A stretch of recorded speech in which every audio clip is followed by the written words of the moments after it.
Have you ever wondered why your perfect wife always wakes up at 3 in the morning for a glass of water?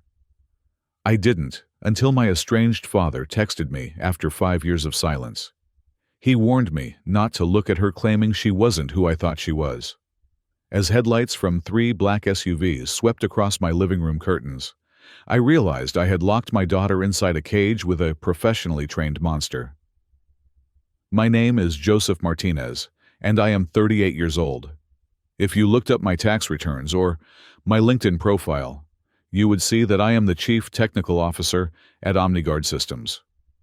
It is a title that sounds corporate and sterile, but my actual job is much more specific. I design fortresses. I do not build them out of stone or steel bars, but out of algorithms, biometric sensors, and redundant laser grids. I build smart homes for the kind of people who have net worths north of $500 million. People who have reason to be afraid of the dark. My clients sleep soundly because I sell them the illusion of absolute safety. I believed in that illusion myself. I believed in it so much that I built the best version of it for my own family in the quiet, rain-slicked suburbs of Seattle. For the last 8 years, my life has been a carefully curated exhibition of the American dream. I had the house with the heated driveway and the triple-paned ballistic glass that looked just like ordinary windows. I had the portfolio of investments that grew by 7% annually. But mostly, I had Emily. Emily was the kind of wife other men looked at with a mixture of envy and confusion. She was beautiful with a kind of timeless elegance that made her look like she had stepped out of a black and white photograph.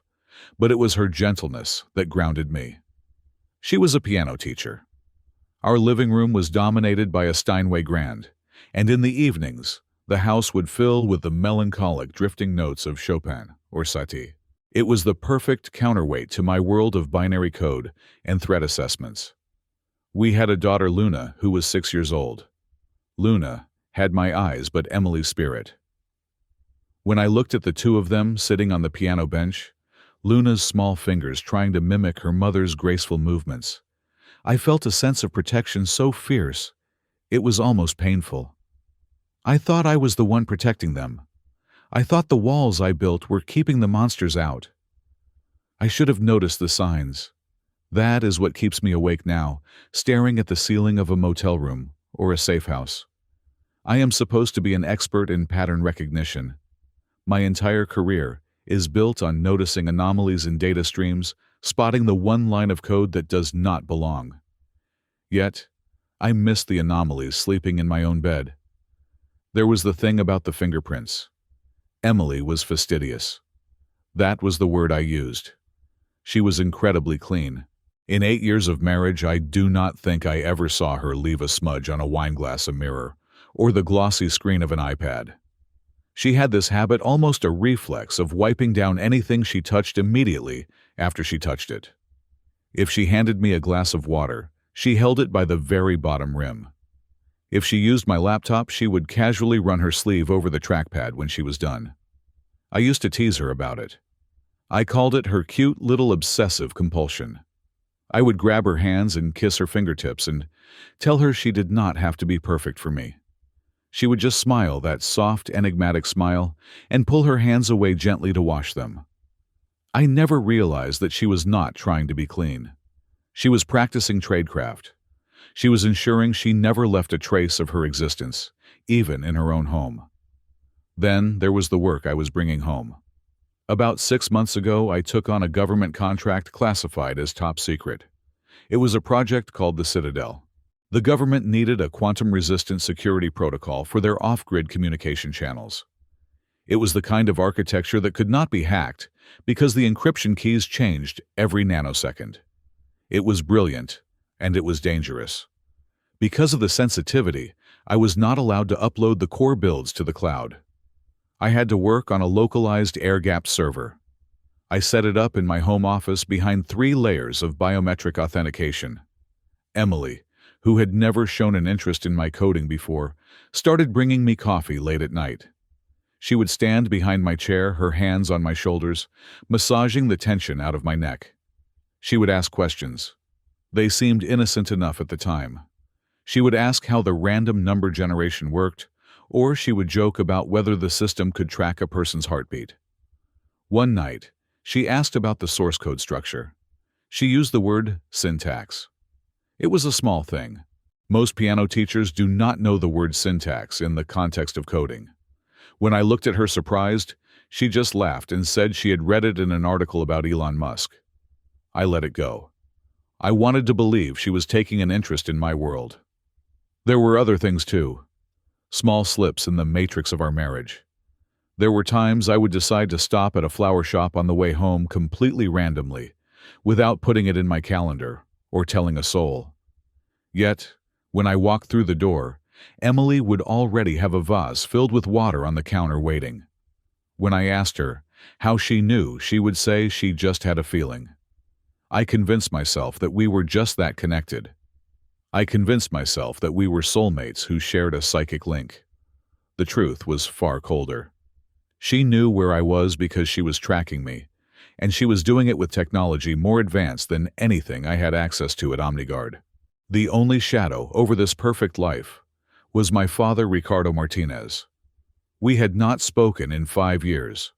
To the world and to me, for most of my life, Ricardo was a retired mid-level diplomat who had spent his career stamping visas in embassies across South America and Eastern Europe. He was a bitter, cynical old man who drank too much scotch and spoke 5 languages fluently. When I married Emily, he refused to come to the wedding. He told me I was rushing into things. He told me I did not know her people. I was furious. I cut him off. He had never met Luna. He was just a ghost in my phone contacts, a name I scrolled past with a pang of guilt and resentment. I did not know then that his diplomatic career was a cover. I did not know that the reason he was so paranoid was that he had spent 30 years in the Central Intelligence Agency, specializing in counterintelligence and asset extraction. The night everything shattered began like any other Tuesday. It was raining, a steady drumming downpour that washed over the roof of our home. We had dinner. Emily made pasta. She seemed distracted, her eyes flicking toward the digital clock on the oven a few times too often, but she covered it with chatter about Luna's upcoming recital. After dinner, I went to my office to run a final simulation on the Citadel. I was planning to deliver the finished architecture to the Department of Defense the next morning. Around 11 at night, I pulled up the perimeter security feed on my second monitor. It was a habit. I like to see the green status lights of the sensors. Everything looked normal. The backyard was dark, illuminated only by the motion sensor floodlights that cut through the rain. But then I saw it. The branches of the oak tree in the corner of the frame were swaying in the wind. I watched them for 10 seconds. Then the image flickered, and the branches swayed in the exact same pattern again. I frowned and leaned closer. I counted the seconds. 1, 2, 3, 4, sway left, sway right, flicker. 1, 2, 3, 4, sway left, sway right, flicker. The footage was looping. My stomach tightened. A looping feed was not a glitch that happened with the high-end military-grade cameras I had installed. A loop was a deliberate injection. Someone had hacked the feed, recorded a 10-second clip of an empty yard, and was playing it back to me to hide whatever was actually happening in that yard. I sat there for a moment, my heart rate beginning to climb. My first instinct was to call the police, but my second instinct, the one honed by years of cybersecurity, was to diagnose the breach. I typed a command to reboot the cameras, but the system denied my access. That was impossible. I was the administrator. I wrote the code. I stood up and walked out of my office. The house was silent. Emily and Luna were asleep upstairs. I told myself it was a hardware failure. Maybe the storm had shorted a circuit board. I walked to the kitchen to get a glass of water, trying to calm my nerves. I needed to think. I checked my phone. It was 3 in the morning. Suddenly, the screen of my phone lit up. It was not a normal call. The screen turned a solid bright red, and a series of numbers scrambled across the display before locking onto a single word: unknown. I hesitated. The phone vibrated violently in my hand like a living thing trying to warn me. I slid my thumb across the screen to answer. "Joseph!" a voice rasped. I stopped breathing. I knew that voice. It was rougher than I remembered, aged by smoke and time, but it was unmistakable. It was my father. "Dad?" I whispered. "What is going on? It is 3 in the morning." "Listen to me very carefully," Ricardo said. His voice did not have the slur of alcohol I expected. It was cold, sharp, and terrifyingly sober. "Do not speak. Do not ask questions. You have less than 60 seconds. "Dad, you are scaring me. What is this?" "Shut up, Joseph." He barked the authority in his tone, snapping my spine straight. "Walk to the window in the living room. Do not turn on the lights. Keep your body behind the frame. Look out at the street." I found myself moving before I made the conscious decision to obey. I crept into the living room. The house felt different now. The silence felt heavy, pressurized. I pressed my back against the wall next to the large bay window and peeled back the edge of the curtain just an inch. Down on the street, the rain was coming down in sheets. But through the downpour, I saw them. 3 black SUVs were gliding down the street.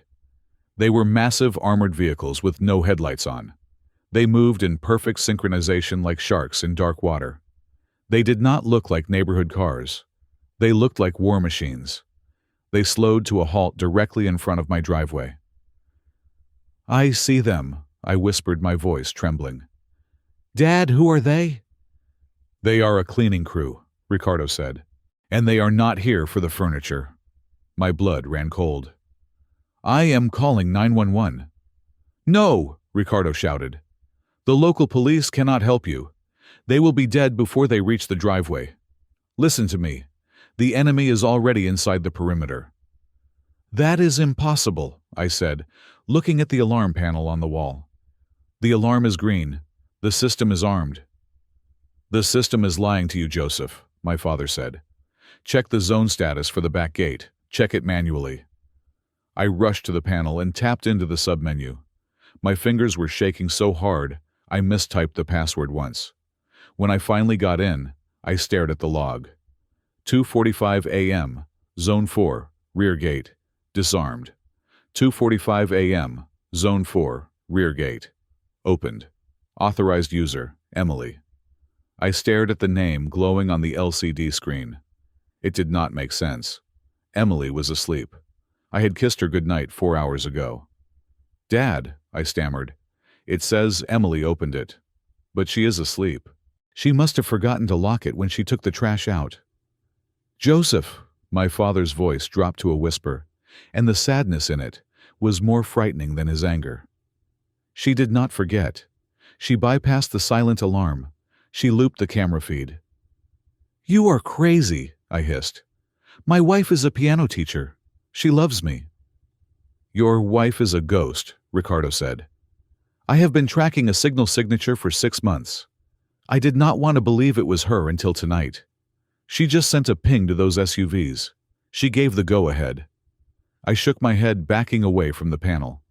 No, this is insane." "Where is she, Joseph?"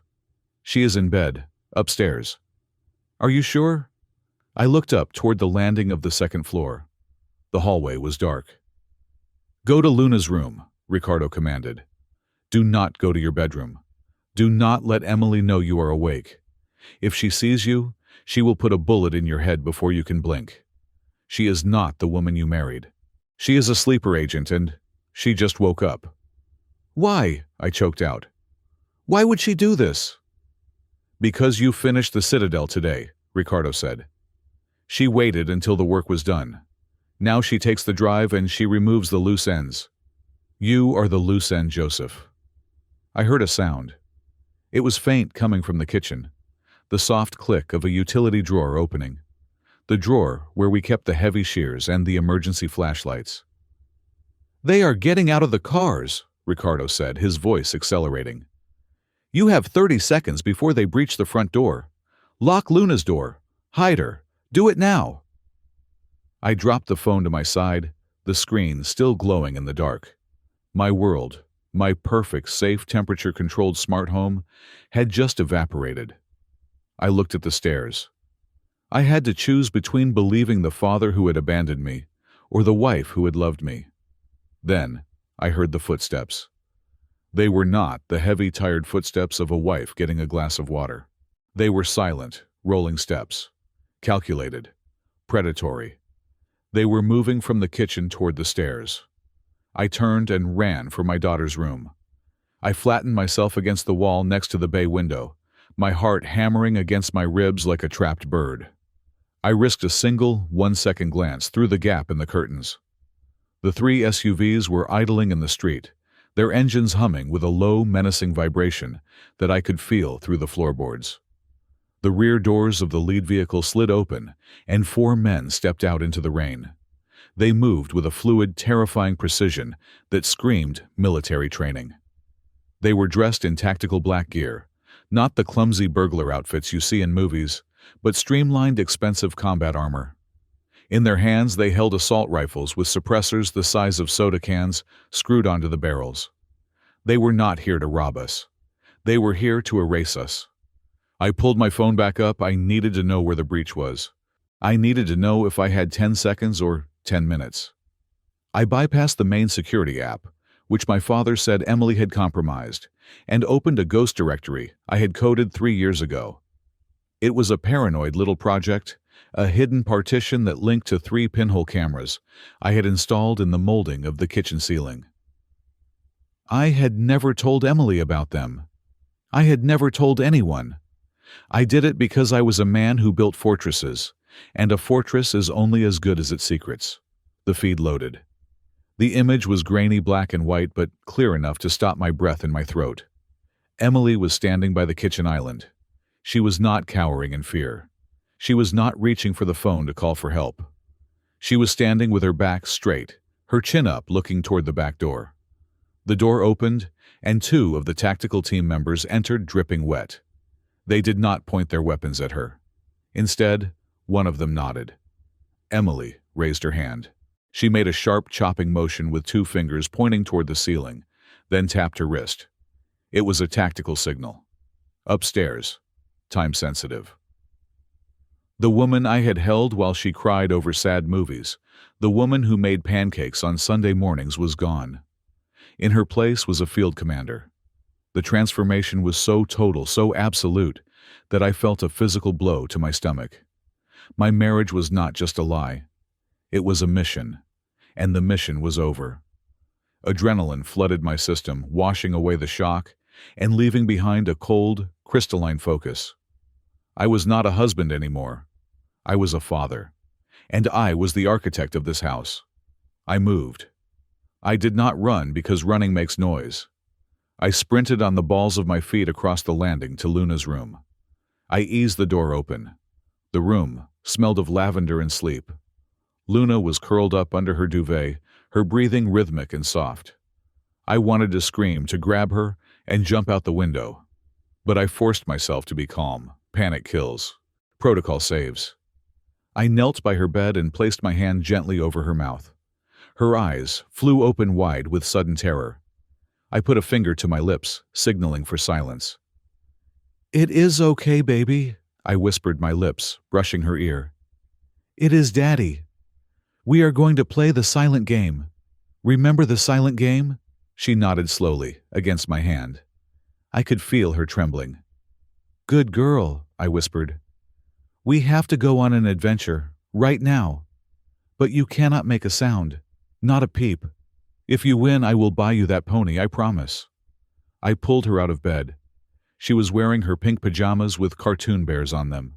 I lifted her into my arms. She wrapped her legs around my waist and buried her face in my neck. She was heavier than I remembered, or maybe I was just weak with fear. I moved back to the hallway. I could hear the floorboards creaking downstairs. They were moving toward the staircase. They were coming for the kill. I reached into my pocket and pulled out a small, biometrically locked key fob. This was not connected to the cloud. It was a localized RF transmitter. I had built it for a worst-case scenario I never thought would happen: a home invasion by a cartel or a kidnapping squad. I called it Protocol Shadow. I pressed the button. A series of loud, heavy thuds echoed through the house. Clang, clang, clang. Downstairs, the movement stopped. Protocol Shadow did not just lock the doors. It released hardened steel bolts 1 inch thick into the frames of every interior door in the house, including the door at the top of the stairs and the fire door separating the kitchen from the living room. It turned the house into a honeycomb of sealed cells. I heard shouting from below, muffled, angry voices. They were stuck in the kitchen. I pressed my ear against the floorboards near the vent. The acoustics of the house were something else I had designed perfectly. I could hear them clearly. "The grid is locked down," a male voice shouted. "He tripped a manual override." Then I heard her voice. Emily. "He knows," she said. Her tone was unrecognizable. It was ice. It was void of any emotion I had ever associated with her. "He must have a secondary feed. Drill the locks. We do not have time for this." "What about the target?" the man asked. "Secure the hard drive first," Emily ordered. "Kill Joseph, but keep the girl. Luna is our leverage if he tries to negotiate." The air left my lungs. Keep the girl. She spoke about our daughter like she was a poker chip, a bargaining tool. That was the moment Joseph Martinez, the husband, died completely.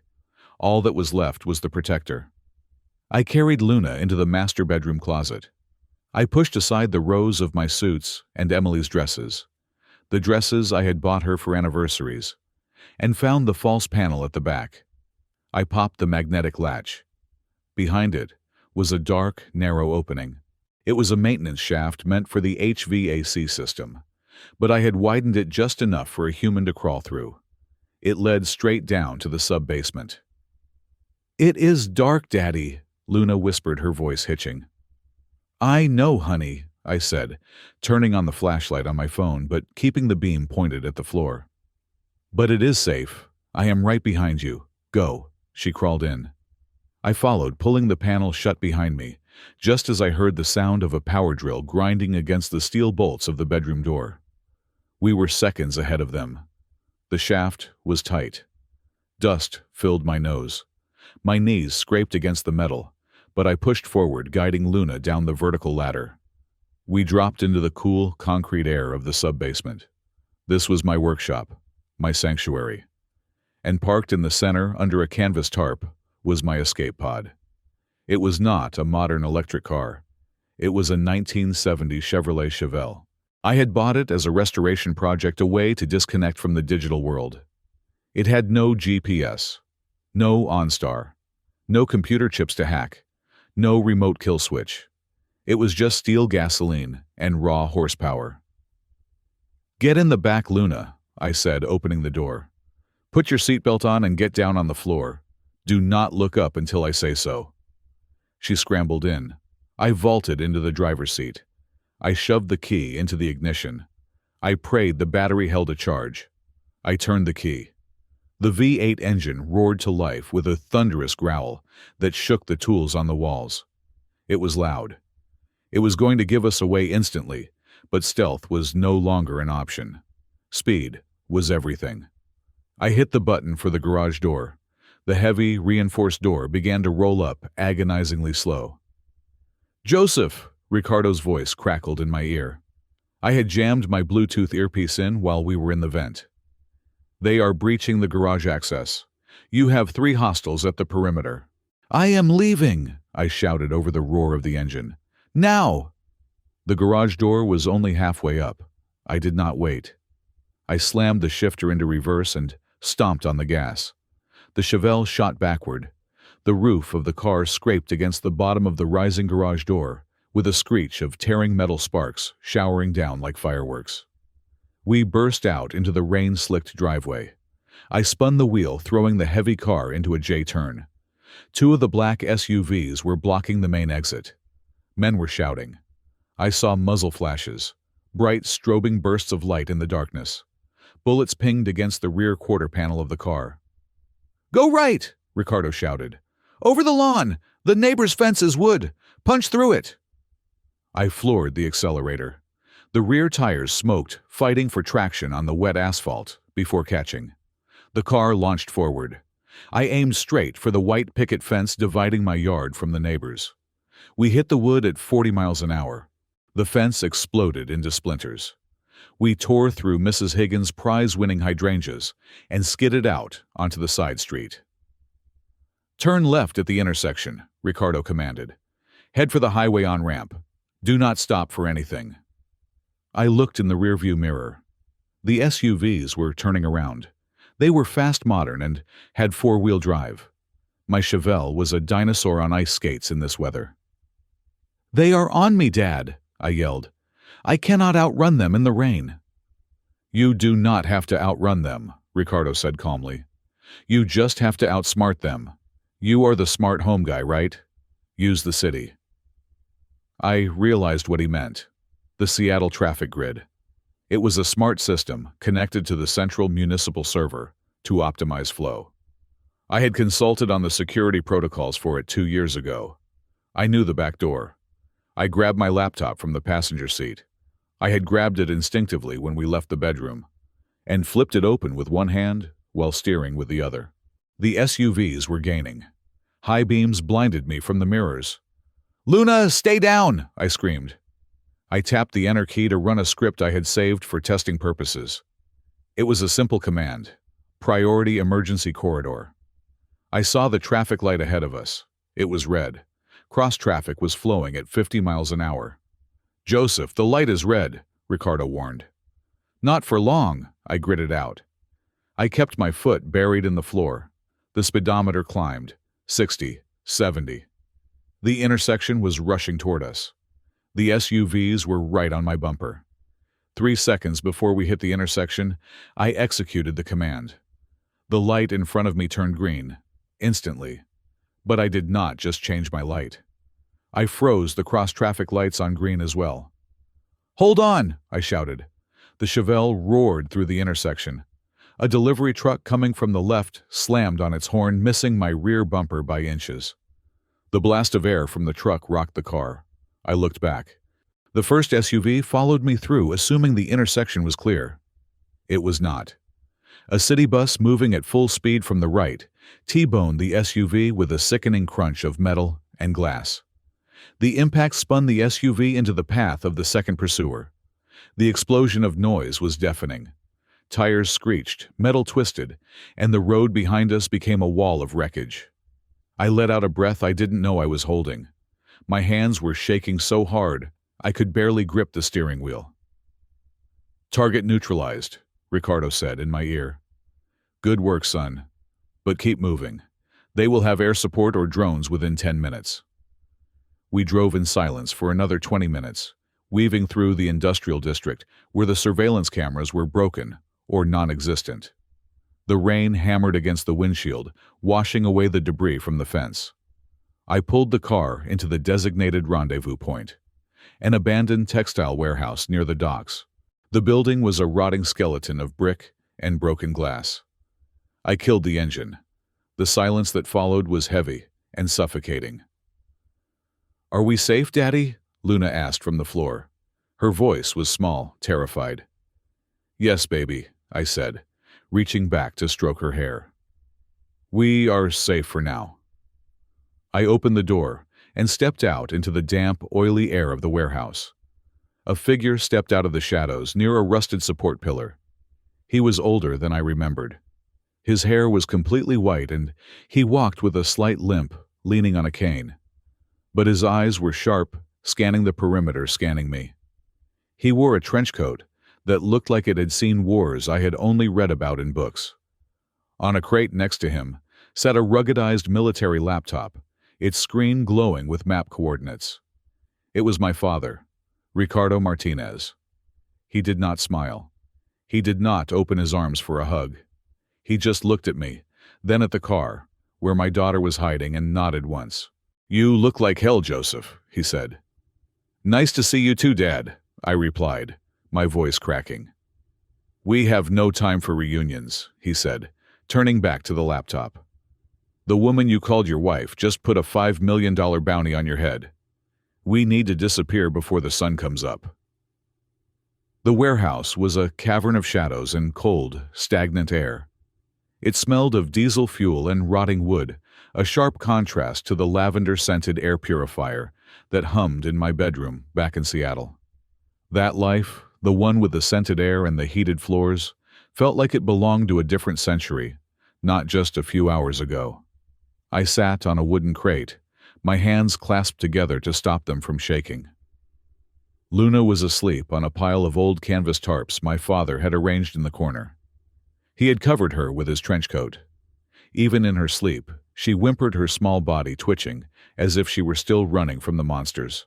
Ricardo stood under the single hanging bulb that illuminated the center of the room. He was smoking a cigarette, the smoke curling up into the darkness. On the military-grade laptop in front of him, a file was open. It was not a digital file. It was a scanned copy of a physical paper dossier, the kind with stamps and redactions. "Read it," Ricardo said. His voice was devoid of sympathy. He spoke like a handler, briefing an asset, not a father comforting a son who had just lost everything. I stood up, my legs feeling heavy and numb. I walked to the laptop. The glow of the screen stung my tired eyes. The photograph attached to the file was grainy, taken from a distance with a telephoto lens. The woman in the picture was younger, her hair cut short in a severe bob, her eyes cold and hard. She was wearing a fatigue jacket and holding a cigarette. It did not look like Emily. It looked like a stranger who vaguely resembled her. But then, I looked at the hands. In the photo, she was holding the cigarette with her thumb and forefinger, her pinky slightly elevated. It was the exact same way Emily held a piece of chalk when she was teaching music theory. "Name, Isabella Vargas," I read aloud. The words felt foreign, clunky, on my tongue. "Affiliation, the syndicate. Status, active deep cover." "She is not a piano teacher, Joseph," my father said, tapping the ash from his cigarette onto the concrete floor. "She is a collector. The syndicate is not a government agency. They are a private intelligence firm. They do not work for countries. They work for the highest bidder. Corporate espionage, kidnapping, data extraction. They are mercenaries in expensive suits." I scrolled down the document. My breath hitched. Operation timeline, 10 years. 10 years, I whispered. I met her 8 years ago. "She was positioned 2 years before you even walked into that coffee shop," Ricardo said ruthlessly. "She knew your route. She knew you liked dark roast with a splash of oat milk. She knew you read vintage sci-fi novels. The meeting was not fate, Joseph. It was choreography." I felt a wave of nausea rise in my throat. Every memory I held sacred was being rewritten in real time. The way she laughed at my jokes. The way she looked at me when I proposed. The way she cried when Luna was born. "Why?" I asked, looking up at him. I was a mid-level engineer back then. I had nothing worth stealing. "You were the bridge," Ricardo said. He looked at me with a strange mixture of guilt and hardness. "The target was never you. It was me. The syndicate has been trying to access my encrypted archives for 2 decades. They knew they could not get to me directly. I am a ghost. But they knew I had a son. They knew I was estranged from you, but they gambled that eventually I would reach out. Or that you would build something that would lead back to me." He pointed at the screen. "And you did. You built the Citadel." The pieces slammed together in my mind. The Citadel was not just a security system. It was a quantum key distribution network. It was the holy grail of cryptography. If the syndicate possessed it, they could unlock every bank, every power grid, and every military database in the Western Hemisphere. "She waited," I said, my voice sounding hollow. "She waited 8 years for me to build the key." "And tonight you finished it," Ricardo said. "You uploaded the final compilation to your local server. That was the trigger. Once the asset is secured, the cover is blown. You and Luna became liabilities." I looked over at Luna. She was just a lump under the trench coat. "And Luna?" I asked, my voice trembling with a rage I had never felt before. "Was she part of the mission too?" Ricardo did not answer immediately. He took a long drag of his cigarette and exhaled slowly. "In the intelligence world, children are called anchors. They solidify the cover. They make the lie impenetrable. Who suspects a devoted mother of being an assassin? She is her daughter, I shouted, the sound echoing off the metal walls. She carried her. She gave birth to her. Biology is not sentiment, Ricardo said coldly. Isabella Vargas is a professional. Luna was an insurance policy. If things went wrong, if you found out she knew she could use the girl to leverage you, that is why the order was to keep the child alive. I turned away from him, gripping the edge of the rusty table, until my knuckles turned white. I wanted to vomit. I wanted to scream. I wanted to wake up from this nightmare and find Emily next to me, warm and smelling of vanilla. But the cold dampness of the warehouse was the only reality left. I suspected her for a long time, Ricardo said quietly behind me. But suspicion is not proof. If I had moved too early, she would have vanished and the syndicate would have sent someone else. Someone I might not have spotted. I needed to wait until she made her move. I needed to catch her with her hand in the jar. You used us as bait, I said, turning back to glare at him. You let me sleep next to a monster for years because you were playing a spy game. I kept you alive, Ricardo countered, his voice rising. If I had intervened sooner, they would have killed you both to cut their losses. Tonight was the only window where I could extract you. Before I could respond, a small sound cut through the tension. Daddy. We both froze. Luna was sitting up, rubbing her eyes. Her hair was messy, sticking up in tufts. She looked small and fragile in the vast, dark space. Daddy, where is Mommy? She asked. Her voice was thick with sleep and confusion. Is she coming to the fort? My heart shattered into 1,000 jagged pieces. This was the moment. This was the true cost of the lie. I had to look my 6-year-old daughter in the eye and destroy her world, or I had to join the conspiracy of liars to protect her heart. I walked over to her and knelt down on the dirty concrete. I smoothed her hair back, forcing a smile onto my face that felt like it was made of cracking plaster. Mommy had to stay at the house, sweetie, I said softly. Why? Luna asked, her lower lip trembling. The bad men were there. Mommy is very brave, I lied. The words tasted like bile. She had to stay to help the police catch the bad men. She told me to take you on a secret mission. Just you and me. And Grandpa. Luna looked past me at Ricardo.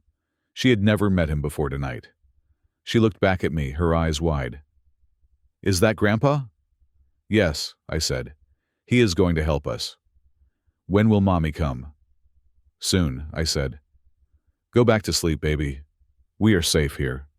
She watched me for a long moment, looking for the cracks in my story. Children are intuitive lie detectors. But she was too tired and she wanted to believe me. She lay back down and pulled the coat up to her chin. Tell her I love her, Luna whispered. I will, I said. I stayed there until her breathing evened out again. Then I stood up. The sadness in my chest had hardened. It was no longer a heavy weight. It was a cold, sharp blade. I walked back to the table. Ricardo was watching me. We have a plane waiting at a private airstrip in Tacoma, he said. The agency has a protection program. New names. New faces. A nice house in Nebraska or maybe Maine. We can disappear. You can raise her in peace. I looked at the dossier again. I looked at the face of Isabella Vargas. I thought about the text message she must have sent to the hit squad while I was brushing my teeth. I thought about the way she had looked at the back door, signaling them to enter.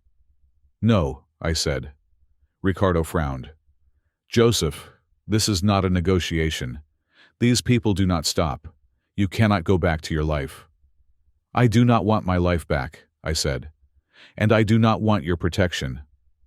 You are an engineer, Ricardo said dismissively. You build smart toasters. You are not a soldier. You do not know how to fight this war. You are right, I said. I reached past him and turned the laptop toward me. I am not a soldier. I am a systems architect. And you are wrong about one thing, Dad. This is not a war. It is a system breach. I began typing. My fingers flew across the keyboard, finding a rhythm that felt familiar and grounding. "What are you doing?" Ricardo asked. "Isabella and her handler think they have won," I said, my eyes locked on the screen. "They think they have secured the physical site. They think I am running away. They have invaded my territory. They have corrupted my code. When a virus enters my system, I do not format the drive and buy a new computer. I isolate the virus, and then I delete it." "They have a network," Ricardo warned. "Isabella has a handler, a man named Victor Vance. He runs a venture capital firm downtown as a front. He will have a cleanup crew sweeping your house right now. You cannot touch them." "Watch me," I said. I pulled up a command line interface. "Give me the satellite uplink on this laptop." Ricardo hesitated, then typed in a master password. "You have access." I did not go after their bank accounts. Not yet. I went home. I typed in the IP address of my server back in Seattle. As I expected, the main firewall was down. They had physically disconnected the primary router to stop any outgoing signals. Amateurs. "They cut the line," Ricardo said. "You are dark." "I am never dark," I replied. 3 years ago, when I installed the solar panels on the roof, I had embedded a secondary cellular-based transceiver in the inverter box. It was narrowband low-speed, designed for diagnostic telemetry. It was completely separate from the house's fiber optic line. It was invisible to standard bug sweeps because it looked like it was just reporting power usage to the electric company. I tunneled through the inverter. It was slow, like trying to drink a milkshake through a coffee stirrer, but it was enough. I pinged the local network. The devices came online one by one on my screen. The smart refrigerator, the thermostat, the automated blinds, the internal motion sensors. "Are they still there?" Ricardo asked, leaning in. I accessed the feed from the nanny cam hidden in the eye of Luna's teddy bear on the living room shelf. It was a 4K camera masquerading as a toy. The image popped up. My living room was a wreck. Sofa cushions were slashed. Books were pulled off the shelves. And there she was. Isabella was standing in the center of the room. She had changed out of her pajamas into black tactical cargo pants and a tight-fitting shirt. She was holding a tablet directing 3 men who were scanning the walls with electronic wands. "She is looking for the physical backup," I said. "She knows the server in the office was a decoy.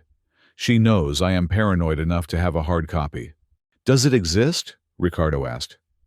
"Yes," I said. "It is inside the wall of the master bedroom behind the fire safe." "If she finds it, she wins," Ricardo said. "She is not going to find it," I said, "because she is looking for a hidden safe. She is not looking for the house itself." I watched her on the screen. She looked frustrated. She shouted something at one of the men, pointing aggressively at the fireplace. The mask of the gentle piano teacher was completely gone. This was a predator angry that her prey had slipped the trap. I felt a cold detachment settle over me. It was the same feeling I had when I was debugging a complex error. I did not hate the error. I just needed to remove it. "Who is the handler?" I asked. "Victor Vance," Ricardo repeated. "He is likely monitoring the operation remotely. He will be pushing her to finish before dawn." "Okay," I said. "Let us introduce some friction to their workflow." I opened the control panel for the environmental systems. "What are you planning?" Ricardo asked. "I am going to make them uncomfortable," I said. I typed in a command sequence. Target: master bedroom, living room, kitchen. Action: lock external ventilation. Action: override thermostat safety protocols. Set temperature: 95 degrees Fahrenheit. "That will just annoy them," Ricardo said. "I am not done," I said. I accessed the lighting grid. I wrote a quick script to strobe the lights in a Fibonacci sequence at a frequency designed to induce disorientation and nausea. Then, I accessed the sound system. The house was equipped with high-fidelity speakers in every room hidden in the ceilings. "Do you know what the most annoying sound in the world is?" I asked my father. A crying baby? He guessed. High-frequency feedback loops, I said. At maximum volume. I executed the command. On the screen, I saw the reaction instantly. Isabella dropped her tablet and clapped her hands over her ears. The three men flinched, looking around wildly. The lights began to flash. Dark, blinding bright. Dark, blinding bright. The rhythm was erratic, sickening. I could not hear the sound, but I could see the effect. It was psychological warfare. Now, I said, let us turn out her lights. I accessed the smart locks on the windows. I engaged the deadbolts. I locked them inside. Isabella was shouting now, her mouth moving in silent screams on my screen. She pulled a handgun from her holster and fired at the ceiling speaker. Dust exploded, but the sound must have continued from the other speakers. She ran to the front door and tried the handle. Locked. She kicked it. The reinforced steel held. She was trapped in the cage she had helped build. This buys us time, I said, leaning back. But it will not hold them forever. They will blow the doors eventually. It sends a message, Ricardo said, a hint of admiration in his voice. It tells them you are not running. No, I said, staring at the woman on the screen. The woman I had kissed goodbye this morning. I am not running. I am hunting. I turned to my father. You said you have files on the syndicate. Give me everything. I want names. I want bank accounts. I want to know where they sleep. Ricardo reached into his coat and pulled out a flash drive. He placed it on the table. Welcome to the family business, Joseph, he said. I took the drive. I looked at the screen one last time. Isabella was pacing like a caged tiger, sweat glistening on her forehead from the rising heat. You broke my heart, Emily, I whispered to the pixelated image. Now I am going to break your career. The glow of the military-grade laptop screen was the only light in the warehouse, casting long, distorted shadows against the corrugated metal walls. My father, Ricardo, sat in the darkness, cleaning a semi-automatic pistol, with the rhythmic mechanical precision of a man who had done it 1,000 times. I did not have a gun. I did not want one. My weapon was the keyboard beneath my fingers, and the ammunition was 0 and 1. I looked at the digital profile of Emily Martinez. It was a masterpiece of fabrication. Social security number, credit history, library card, voter registration. It was all perfect. But it was a house of cards, and I was the wind.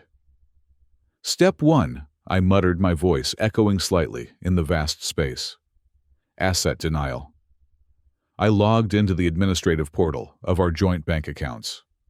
It was terrifyingly easy. I was the primary account holder on our savings, checking, and investment portfolios. In less than 30 seconds, I flagged every single transaction from the last 48 hours as fraudulent. I initiated a total liquidity freeze. I reported her credit cards as stolen and compromised. She will have cash reserves, Ricardo said from the darkness. Pros always have a go bag. I know, I replied, typing furiously. But she cannot move 5 people and heavy equipment on pocket change. I am cutting off her operational flow. I went deeper. I accessed the State Department of Motor Vehicles database through a backdoor vulnerability I had discovered 2 years ago during a security audit. I flagged her driver's license as suspended due to a fatal hit-and-run investigation.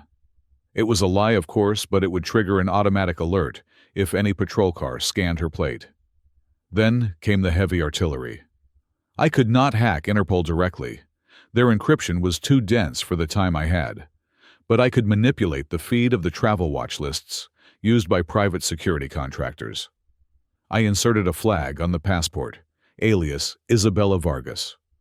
I attached a red notice for industrial espionage and homicide. It was not official, but it would light up any airport or border crossing scanner like a Christmas tree.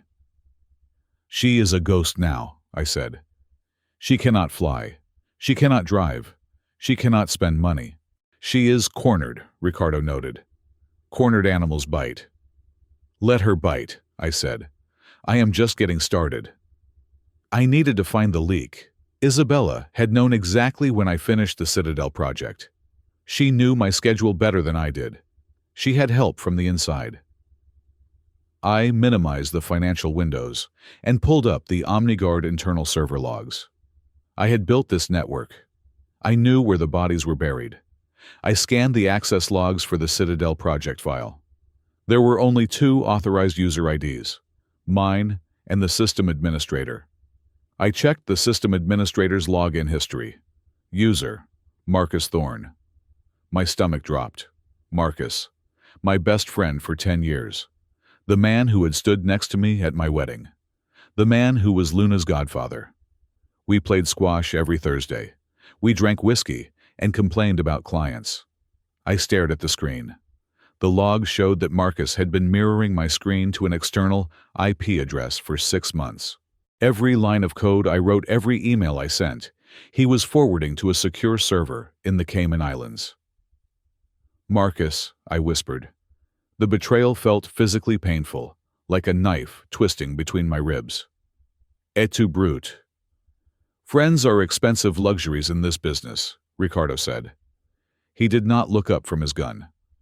Who is he? My VP, I said, my voice hardening. He sold me out. I could have just exposed him to the FBI, but that was too slow. I wanted to hurt him.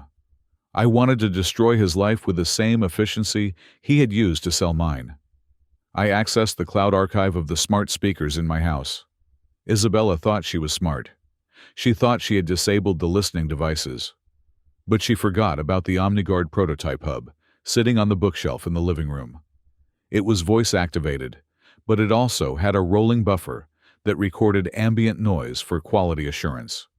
I filtered the audio files by voice signature. I found a conversation from 3 days ago.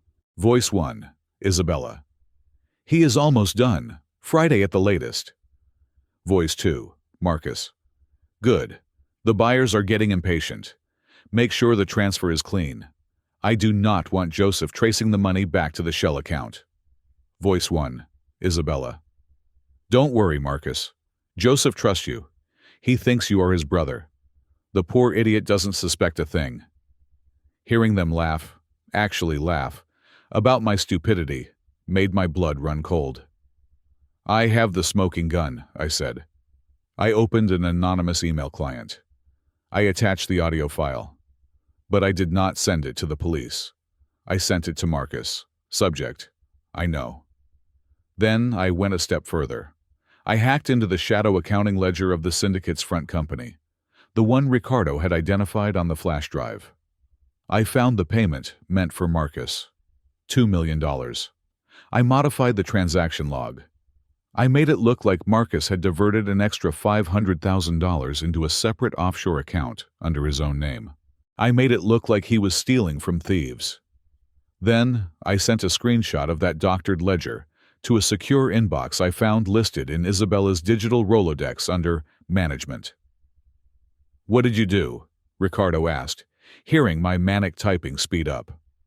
I just painted a target on Marcus's back, I said. Isabella's bosses now think he is embezzling their funds. They will not care about his excuses.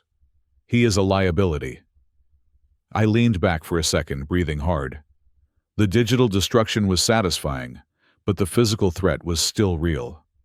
I pulled up the feed from my house again. The strobe lights and heat were taking their toll, but they were still there. They were drilling the safe. They are stubborn, I said.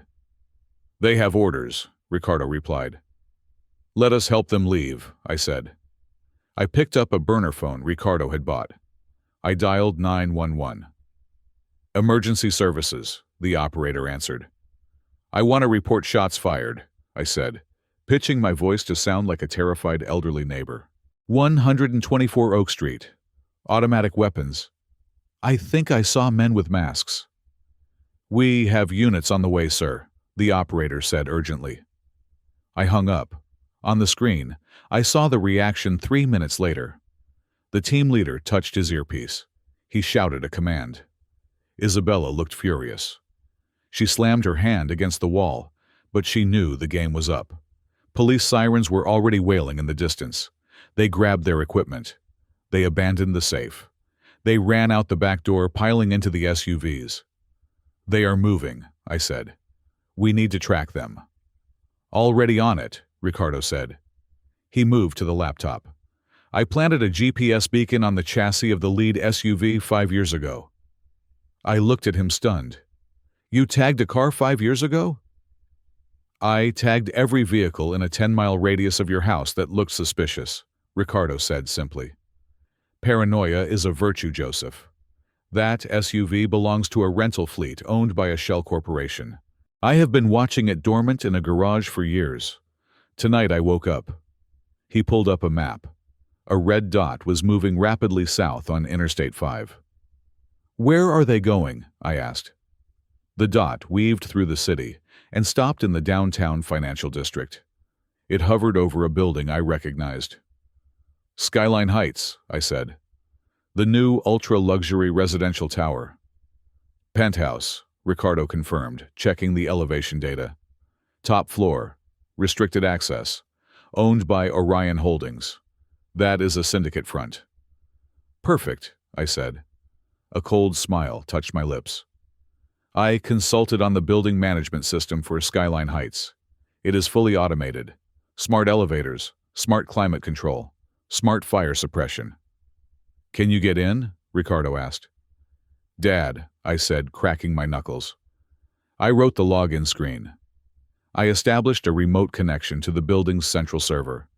The security was robust, designed to keep out teenage hackers and corporate spies. But it was not designed to keep out the architect. I used a developer key I had embedded in the root code. A backdoor I kept for maintenance. I was in. I brought up the schematic of the penthouse suite. It was a 6,000 square foot fortress in the sky. I checked the occupancy sensors. Living room. 5 heat signatures detected. They are there, I said. Isabella, the 3 shooters, and 1 other. Maybe the driver. They will be setting up a command post, Ricardo said. They will be scrubbing their gear, checking their comms, waiting for instructions. They are probably hot, I said, and tired. I checked the status of the penthouse systems. The climate control was set to a comfortable 72 degrees. The lighting was dimmed. It looked cozy. Time to rain on their parade, I said. I navigated to the Fire Safety and Suppression tab. Usually triggering a fire alarm requires smoke or heat. But in a smart building, the sensors are digital. And digital sensors can be told what to feel. I selected the specific zone for the penthouse suite. I did not want to evacuate the whole building, just the top floor. I overwrote the sensor data. I told the system that the temperature in the penthouse had just spiked to 400 degrees. System alert. Critical heat event detected. Zone 501. Here comes the rain, I whispered. I authorized the emergency override. Action. Deploy sprinklers. Full pressure. On the screen, the status lights for the penthouse turned from green to flashing red. In my mind, I could see it. The pristine white leather sofas. The expensive Persian rugs. The stacks of high-tech surveillance equipment they had set up on the dining table. The laptops. The encrypted radios. And then the deluge. The fire suppression system in Skyline Heights was not a gentle mist. It was a high-pressure torrent designed to extinguish chemical fires. Hundreds of gallons of water per minute erupted from the ceiling nozzles. Water damage is hell on electronics, I noted dryly. And on morale, Ricardo added. I monitored the audio sensors in the hallway outside the penthouse. I heard the door burst open. I heard shouting. Get the drive! Cover the equipment! It was Isabella's voice, shrieking over the roar of the water and the blaring alarm klaxon. The laptops are fried, a man yelled. Move! We have to move! They were scrambling, wet, angry, and blind. They had lost their base of operations. They had lost their secure comms. They were out in the open again. They are heading for the elevators, I said, watching the sensors. Stop them, Ricardo said. I smiled. I am way ahead of you. I sent a command to the elevator banks. Service mode. Halt between floors. I waited until the occupancy sensor showed they were inside the express elevator. Then, I hit execute. The elevator stopped. I could picture them trapped in the steel box, dripping wet, their phones likely waterlogged, the alarm ringing in their ears. "I will let them sit there for 10 minutes, I said. "Let them stew. Let them wonder who is doing this. Let them realize that the prey is biting back." "You are enjoying this," Ricardo observed. "I am not enjoying it," I said, my voice flat. "I am executing a protocol. They invaded my home. They threatened my daughter.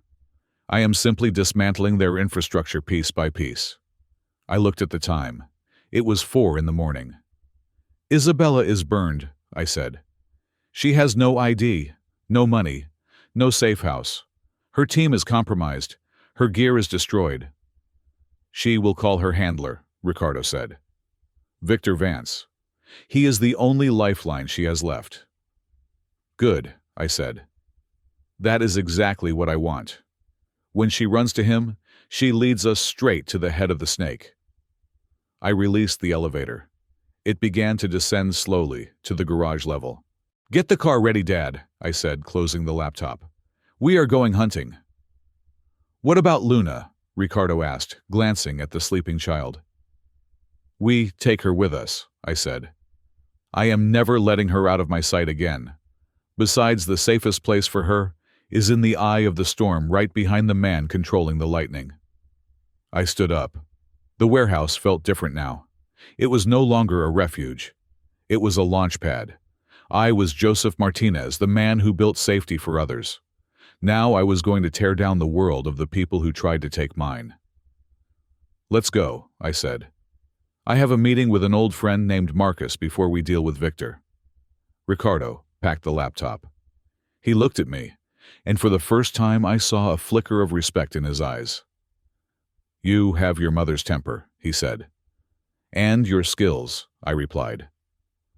We walked out into the rain, leaving the darkness behind. The digital ghost had struck. Now the physical reckoning was about to begin. The rain had stopped, leaving the Seattle streets glistening under the orange glow of the sodium streetlights. I sat in the passenger seat of the Chevelle, the laptop open on my knees, the blue light illuminating my face. My father was driving, his eyes scanning the mirrors every few seconds, but I wasn't looking at the road. I was looking at the digital architecture of a man's life. The man was Victor Vance. To the public, Victor was a venture capitalist, a silver-haired visionary who invested in biotech startups and sustainable energy.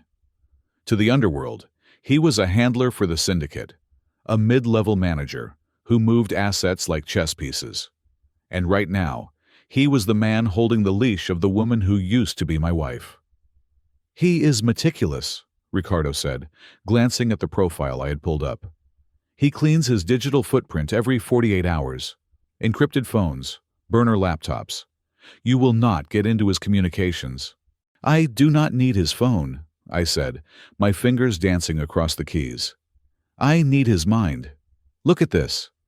I pointed to a subfolder I had excavated from a data breach of a high-end concierge medical service in Geneva. Victor Vance was a client. "He is a hypochondriac," I explained. "He spends $200,000 a year on blood boys, hormone replacement therapy, and experimental longevity treatments. He tracks his biometric data like it is the stock market. He is terrified of dying." "Fear is a lever," Ricardo noted. "And I am about to pull it," I said. I accessed the server of the private clinic where Victor had his blood drawn every Tuesday morning. That was yesterday. The results were sitting in the queue, waiting to be pushed to his personal health app.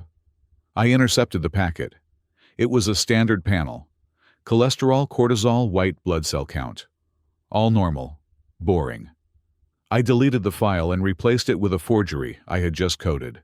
I kept the standard metrics believable, but I added a new line at the bottom, highlighted in urgent red. Toxicology screen. Positive. Detected. Agent. Saxitoxin derivative. Trace amounts consistent with slow-acting neurotoxin ingestion. I hit send. "What did you do?" Ricardo asked. "I just told him he is being poisoned," I said coldly. Now, let us give him a suspect. I waited 2 minutes. I watched the read receipts on the server. Victor had opened the file. I opened a burner text app. I typed a message to Victor's personal number, the one only his closest associates knew. She knows you are planning to cut her loose. She got to your coffee this morning. Check your blood work. I did not sign it. I did not have to. In Victor's paranoid mind, there was only one she, capable of accessing his life and utilizing a neurotoxin. Isabella. Now, I said, opening a second window. Let us talk to the wife. I spoofed Victor's number. It was a simple trick if you knew the carrier protocols. I sent a text to the number Isabella was using, the one I had harvested from the penthouse hack. Plan B active. The operation is compromised. Eliminate Joseph Martinez immediately. If you fail, do not return to base. Clean up your own mess. That is cruel, Ricardo said. You are turning them into rats in a sack. They are already rats, I replied. I am just shaking the sack. The effect was instantaneous. I was monitoring the encrypted chatter on the syndicate's local frequency. It spiked. Panic, confusion. Victor was calling his security detail, screaming about a lockdown, demanding a stomach pump. He was convinced Isabella had betrayed him. Isabella, meanwhile, was reading a death sentence from her boss. She thought Victor was setting her up to take the fall. Trust is the currency of organized crime. I had just devalued it to 0. Victor just hired 2 freelance contractors, Ricardo said, listening to a police scanner he had modified. He is putting a hit out on Isabella. He thinks she is coming to finish the job. Good, I said. Let them meet each other. That clears the board for the next move. And who is next? Marcus, I said. The name tasted like ash in my mouth. Marcus Thorne, my best friend. The man who had sat at my dinner table and toasted to my success, while secretly copying my hard drive. He lives in Medina, I said. 6 miles from here. He will be running, Ricardo warned. He saw the email you sent. He knows you know. He can try, I said. We drove in silence. The rage I felt toward Marcus was different from what I felt for Isabella. Isabella was a professional liar. It was her job. Marcus was a friend. His betrayal was personal. It was intimate. We pulled up a block away from Marcus's house. It was a sprawling, modern mansion of glass and cedar nestled in the trees. I knew it well. I had designed the integration system for it as a housewarming gift. Stay in the car, Dad, I said. He might be armed, Ricardo said, reaching for his pistol. I do not need a gun, I said, grabbing my tablet. I have the admin password. I walked up the driveway. The rain had started again, a light drizzle that misted my glasses. The house was dark, but I could see movement in the master bedroom window. He was packing. I stood by the front gate and tapped my screen. System override. Admin Alpha 1. Command. Perimeter seal. The electronic gates clicked shut. The garage door, which had been opening, froze, and then reversed, slamming back down. I walked to the front door. The smart lock turned green as I approached, recognizing my phone's Bluetooth signature. I had never removed myself from the guest list. Arrogance, Marcus. You were always too arrogant. I stepped inside. The house was quiet, smelling of expensive leather and stale anxiety. Marcus, I called out. My voice was calm, steady. I heard a crash from the upper level. Heavy footsteps ran toward the back stairs. He was heading for the patio, trying to reach the side exit. Don't bother, I said to the empty room. The doors are dead-bolted. I tracked his movement on my tablet. He was running through the gym, heading for the spa wing. He was going to try the window in the sauna room. It was the only window in the house that wasn't reinforced glass, an oversight he had insisted on because he wanted natural airflow. I walked leisurely to the kitchen island and sat on a stool. I watched the dot on my screen enter the sauna. Gotcha, I whispered. I tapped a button. Command. Engage magnetic lock. Sauna door. I heard the distant thud of the heavy cedar door sealing shut. Then came the pounding. Marcus was throwing his shoulder against the wood. I tapped the microphone icon on the tablet. My voice was projected into the sauna speakers. "Hello, Marcus." The pounding stopped. "Joseph?" His voice was muffled, trembling. "Joseph, listen to me. It is not what you think. They forced me. They threatened me." "Save it," I said. "I sent you the audio file, Marcus. I heard you laughing. I heard you counting the money. Joseph, please, let me out. We can talk about this." "We are talking," I said. "But it is a little chilly in there, isn't it? Let me fix that for you." I accessed the heater controls. Current temperature, 70 degrees. Target temperature, 190 degrees. Humidity, 100%. "Joseph, wait. What are you doing?" "I am accelerating the timeline," I said. "You were going to sell my life for $2 million. I am just curious what the exchange rate is for oxygen." I watched the temperature gauge climb. 80, 90, 100. "Joseph, it's getting hot. Open the door." "Where is the server, Marcus?" I asked calmly.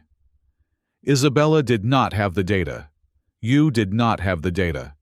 You uploaded it somewhere. Where?" "I don't know. They just gave me an IP address." "Wrong answer," I said. I bumped the temperature to 200 degrees. That is the safety limit for most saunas. I overrode the safety. 210. I could hear him gasping now. The air was becoming too hot to breathe. The steam was scalding his lungs. "Joseph, please, I will die in here." "Then die," I said. "You killed my family the moment you took that check." Okay, stop," he screamed, his voice cracking. "It is a private data center. The Bastion, in Redmond, Unit 42. "The Bastion," I repeated. "That makes sense. Off-grid. High security. No questions asked." "I gave you the location. Let me out." "Who has the physical key?" I asked. "The syndicate, the regional director. He is meeting Isabella there tonight to verify the upload." "Who is the regional director?" "I don't know his name, I swear. They just call him the architect." The architect. A fitting name for a man dismantling my life. I looked at the temperature gauge. 215 degrees. Marcus was sobbing now, sliding down the door. I had a choice. I could leave him there. It would be easy. A malfunction. A tragedy. He deserved it.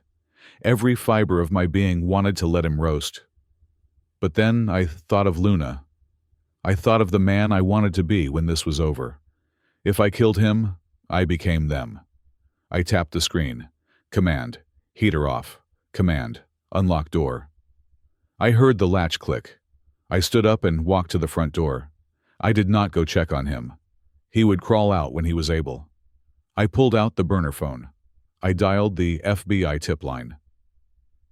"I have information on a fugitive wanted for corporate espionage and wire fraud," I said. "His name is Marcus Thorne. You will find him at his residence in Medina. He has a severe case of heat exhaustion and a laptop full of stolen government secrets." I walked back out into the rain. The air felt cool and clean against my skin. Ricardo was waiting. He looked at me, assessing. "Did you kill him?" he asked. "No," I said, getting into the car. "I left him for the wolves. He gave up the location. The Bastion data center in Redmond." Ricardo nodded, starting the engine. "That is a fortress." "I know," I said. "I used to think I built the best fortresses. It is time to see if theirs is better than mine." "Isabella will be there," Ricardo said, "and the man controlling her." "Good," I said, staring out at the dark road ahead. "I am tired of chasing ghosts. Let us go meet them in the flesh." We peeled out of the driveway, leaving the house of my former best friend behind. I felt lighter. The anger was still there, burning like a coal in my chest, but the confusion was gone. I knew the target. I knew the stakes. And for the first time all night, I knew I was going to win. The rain had turned into a thick, suffocating mist that draped over Seattle like a shroud. Inside the parked Chevelle, the air was stale, smelling of old leather and the metallic tang of adrenaline. I was not looking at the city through the windshield. I was watching it through the eyes of 1,000 municipal surveillance cameras. My laptop screen was a mosaic of gray and green video feeds. I was tracking a ghost. Isabella Vargas was running. I had systematically dismantled her safety net. I had frozen her assets, burned her safe houses, and turned her own team against her. But watching her navigate the city, I realized something chilling. She knew it was me. Most people, when their world falls apart, blame bad luck or a system error. But Isabella was a professional. When the traffic lights turned red every time she approached an intersection, causing gridlock that exposed her vehicle, she knew. When her digital wallet showed a balance of 0, she knew. When the electronic billboard she passed flickered to display the OmniGuard logo for a split second, she knew.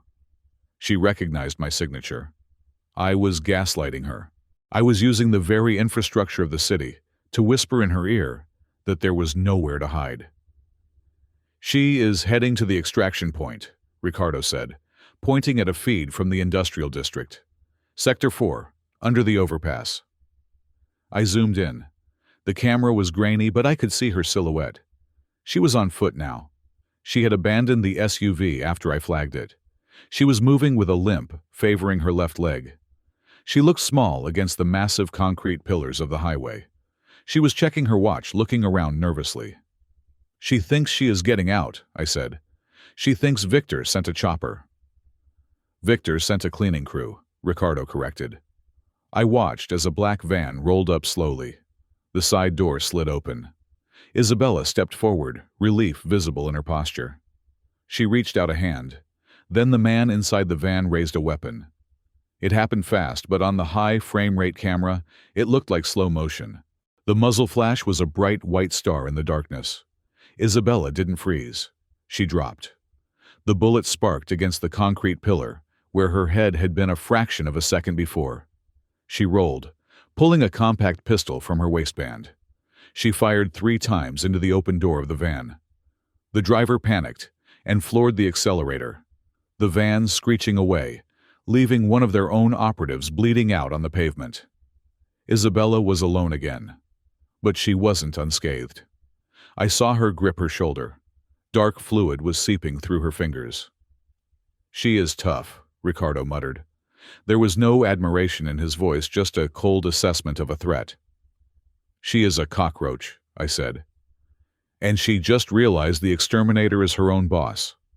I switched camera feeds following her as she scrambled up an embankment, disappearing into the shadows of an alleyway. She was bleeding, burned, and hunted by 2 sides. The syndicate wanted her dead to close the loop. I wanted her captured to expose the loop. 10 minutes later, my phone vibrated. The screen displayed a restricted number. I knew who it was. There was only one person left in the world who had this number and a reason to call it. I looked at Ricardo. He nodded. I answered, but I did not speak. I let the silence stretch heavy and judgmental. "Joseph," her voice came through. It was ragged, breathless. I could hear the pain in it, wet and sharp. "Joseph, please don't hang up." "You sound tired, Isabella," I said. I did not use the name Emily. Emily was dead. "They tried to kill me," she sobbed. It sounded genuine. It probably was. "Victor turned on me. He thinks I sold him out." "You did that, Joseph. You made them think I was a traitor." "You are a traitor," I said calmly. "You betrayed me. You betrayed Luna. You betrayed your own soul. I just clarified the paperwork." "I was doing a job," she screamed, the desperation cracking her voice. "It was just a job, Joseph. I never wanted to hurt you. I kept you alive for 8 years. I could have put a bullet in your coffee 1,000 times, but I didn't." "Is that supposed to be a defense?" I asked. "Thank you for not murdering me while you were stealing my life's work." "I can fix this," she said, her voice dropping to a frantic whisper. "I have the drive, the physical drive from the safe. I managed to grab it before I ran. And I have more. I have the ledger. I have names, Joseph. I can give you the syndicate. I can give you Victor Vance. I can give you the architect. I gripped the phone tighter. I already have Marcus. I know where the data center is. The Bastion is a fortress, she argued. You cannot get in without biometric clearance. You need me. I am the key. I can walk you right to the server rack. And what is the price? I asked, though I already knew. I want out, she said. I want a new identity. I want passage to non-extradition soil, and I want to say goodbye to Luna. The air in the car seemed to freeze. What did you say? I whispered. She is my daughter too, Joseph, Isabella pleaded. I carried her. I raised her. You cannot just erase me from her memory. Just let me see her one last time. Let me explain to her. Stop, I cut her off. My voice was low, vibrating with a fury so intense, it felt cold. You do not have the right to speak her name. You do not have the right to think about her. You locked her in a house with a kill squad. You used her as leverage. You are not her mother. You are a biological donor who overstayed her welcome. Joseph, please. No, I said. You die alone, Isabella. That is the ending you wrote. I moved to end the call. Wait! Ricardo grabbed my wrist. His grip was like iron. I looked at him furious. Let go. Think, Ricardo hissed. She is desperate. She is wounded. But she is also the only one with authorized access to the regional director. The architect will be at the data center tonight to oversee the transfer. If we go in guns blazing, they will wipe the servers and vanish before we breach the first door. We need a Trojan horse. I am not making a deal with her, I said. You are not making a deal, Ricardo said. You are setting a trap. Use her greed. Use her fear. Make her believe she has a way out. I stared at the phone. I hated it. I hated every second of this game. But Ricardo was right. I was an engineer. I knew that sometimes to destroy a corrupt system, you had to introduce a corrupt variable. I put the phone back to my ear. Are you still there? I asked. Yes, she gasped. Yes, Joseph, please. I do not trust you, I said. But I need that drive, and I need access to the Bastion. I can give it to you, she promised. Just tell me where to meet. I looked at the map on my laptop. I needed a location that I controlled, a place where the environment was my weapon. Do you remember the Aurora Tower project? I asked. The skyscraper downtown? She asked. The one that stalled construction? It is stalled because of a zoning dispute, I lied. But the skeletal structure is there, and so is the internal network I installed last month. Meet me on the 40th floor, the sub-penthouse level. Bring the drive. And Luna? She asked. Will you bring Luna? I closed my eyes. If you give me the syndicate, I will let you see her from a distance. 1 minute. Then you disappear forever. Okay, she wept. Okay, Joseph. Thank you. I will be there in 20 minutes. She hung up. I threw the phone onto the dashboard. I feel sick. You are surviving, Ricardo said. There is a difference between feeling good and staying alive. She is going to betray me, I said. I know it. She is not coming alone. Of course she isn't, Ricardo said, checking his pistol magazine. She is going to call Victor. She is going to offer him you and me in exchange for her life. She thinks she can sell us to buy her way back into the fold. Then, why are we doing this? Because we know she is going to do it, I said, answering my own question. And when the enemy walks into a trap thinking it is a victory parade, they stop looking at the floor. I started the car. The Aurora Tower isn't just a construction site, Dad. It is a smart building prototype. It has no walls, no windows, and no tenants. But it has power. And it has the most advanced automated rigging system in the state. We drove toward the city center. The Aurora Tower loomed in the distance, a jagged skeleton of steel and concrete rising into the misty night. It looked like a tombstone. We arrived 10 minutes before her. We took the service elevator, which I activated with a master override code. We went up to the 40th floor. The wind was howling up here, whipping through the open steel girders. The city lights were a carpet of diamonds far below. There were no walls, just support beams and concrete slabs. Construction equipment was scattered everywhere. Pallets of bricks, coils of wire, and heavy lifting drones that were docked for the night. "Hide," I told Ricardo. "Find a vantage point on the 39th floor. Do not engage until I give the signal." "What is the signal?" he asked. "When I turn the lights on," I said. Ricardo vanished into the shadows of the stairwell. I stood in the center of the concrete slab, exposed. I put my hands in my pockets and waited. The wind bit through my jacket, but I didn't feel the cold. I felt the electric hum of the building around me. I had my tablet synced to the construction management system. Every crane, every drone, every high-voltage cable was waiting for my command. 5 minutes later, the service elevator chimed. Isabella stepped out. She looked wrecked. Her tactical gear was torn. Her face was smeared with soot and blood. She was limping heavily. She held a thick, ruggedized hard drive in her left hand.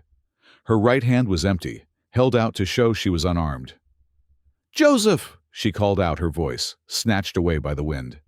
"Stop right there!" I shouted. She stopped about 30 feet away. She looked around, her eyes darting to the shadows. "Where is she?" Isabella asked. "Where is Luna?" "She is safe," I said. "Give me the drive." "Show me my daughter first," she demanded, taking a step forward. "The deal was evidence first," I said. "Hand it over." Isabella hesitated. She looked at me, and for a split second, I saw a flicker of the woman I had married. The softness, the vulnerability. "I am sorry, Joseph," she whispered. "I really am." Then she smiled. And it wasn't a sad smile. It was a triumphant one. "But I am a survivor." She dropped the hard drive. It clattered onto the concrete. Behind her, the elevator doors opened again. But it wasn't Luna. 6 men in full tactical gear poured out, weapons raised. They fanned out instantly, taking cover behind pallets of cement. And walking behind them was a man I had never seen, but I recognized the arrogance in his stride. He wore a bespoke Italian suit that looked ridiculous on a construction site. He was holding a handkerchief to his nose, as if the air of the working class offended him. "Victor Vance," I said. The handler stepped forward, flanking Isabella. "Joseph Martinez," Victor said smoothly. "I must say your medical diagnosis gave me quite a scare. I spent an hour in an MRI machine before I realized it was a hoax. Very clever." Isabella looked at me with cold, dead eyes. "I told them everything, Joseph. I told them where you would be. I told them you were alone. They promised me full reinstatement if I delivered you." "You sold me out," I said, shaking my head. "Again." "It is nothing personal, darling," she said. "It is just business. You were always too sentimental for the real world." "Capture him," Victor ordered the squad. "I want him alive. He needs to unlock the encryption on the drive before we kill him." The soldiers moved forward, their laser sights dancing on my chest. "Isabella," I said, my voice calm, "do you remember when I designed this building? You asked me why I put so many sensors in the structural supports." She frowned. "What?" "I told you it was for earthquake stability," I said. "But that was not the whole truth. It was for active kinetic control." I pulled my hand out of my pocket. I wasn't holding a weapon. I was holding a remote trigger. "You brought them into my house, Isabella," I said. "Now you are in mine." I pressed the button. Command: activate high voltage perimeter. Command: deploy heavy lift drones. Command: disengage safety rails. The building woke up. A ring of industrial floodlights snapped on, blindingly bright, turning the night into absolute whiteout conditions. The soldiers flinched, shielding their eyes. Simultaneously, the heavy lift drones, massive quadcopters used for hauling steel beams, screamed to life from the ceiling rafters above. They didn't lift steel. They dropped high tensile cables with magnetic hooks swinging wildly in the wind. "Take cover!" Victor screamed. "It is too late," I whispered. The game of shadows was over. The game of physics had begun. And in my world, gravity always wins. The blinding white floodlights I had activated at the end of the last chapter were just the curtain raiser. The real show was about to begin. I watched from the operator's cabin of a tower crane suspended 300 feet above the 40th floor. To them, down on the concrete slab, I was invisible in the dark sky. But to me, looking through the high-definition zoom of the crane's camera array, they were rats on a lit stage. On the concrete floor below, the tactical team was squinting against the glare their weapons training on the figure standing in the center of the construction site. The figure looked exactly like me. It was wearing my jacket, my jeans, and it had the same tired posture I had carried for the last 24 hours. Isabella stepped forward, shielding her eyes with one hand. She looked at the Joseph, standing there shivering slightly in the wind. She thought I was frozen in fear. "You still do not get it, do you?" she shouted over the wind. She shook her head, a mock expression of pity on her face. "You built all these walls, Joseph. You wrote all this code. But you forgot the most basic rule of survival." She raised her pistol, aiming it directly at the chest of the figure standing 10 feet away. "You are still as naive as ever, Joseph," she sneered, her voice dripping with venom. "Love is your weakness. You came here because you thought you could save Luna. You thought if you gave us the drive we would have mercy. But there is no mercy in this business. There is only leverage." "Shoot him," Victor Vance ordered from behind her. "Kneecap only. I need his brain intact." Isabella didn't hesitate. She squeezed the trigger. Bang. The sound of the gunshot cracked through the open steel skeleton of the tower. Isabella blinked. The tactical team gasped. The bullet did not hit flesh. There was no spray of blood. There was no cry of pain. The bullet passed straight through my chest and sparked against the steel girder behind me. The Joseph, standing there, flickered. It distorted for a millisecond like a bad television signal, and then stabilized again. "What the hell?" Victor shouted, backing away. I leaned into the microphone in the crane cabin. My voice boomed out of the construction site's massive PA system, echoing from every direction, at once sounding like the voice of God. "You are right, Isabella," I said. "I am sentimental. That is why I kept a backup copy of myself." I typed a command on my console. "Project Aeon, deactivate." The figure of Joseph Martinez vanished into thin air. It was a volumetric 3D projection, a technology OmniGuard had been developing for secure military briefings. It used ionized air particles and laser diffraction to create a solid-looking image. I had set up the projectors on the support beams an hour ago. "It is a hologram!" one of the soldiers yelled. "He is not here!" "Secure the perimeter!" Victor screamed, spinning around. "Find him!" "I am not hiding, Victor!" My voice thundered through the speakers. "I am supervising." I shifted my hands to the master control levers of the building's automation system.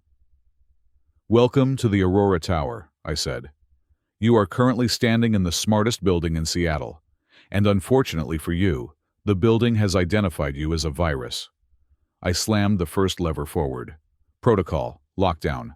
On the open sides of the 40th floor, heavy-duty wind suppression shields, thick slabs of transparent polycarbonate and steel mesh, slammed down from the ceiling tracks.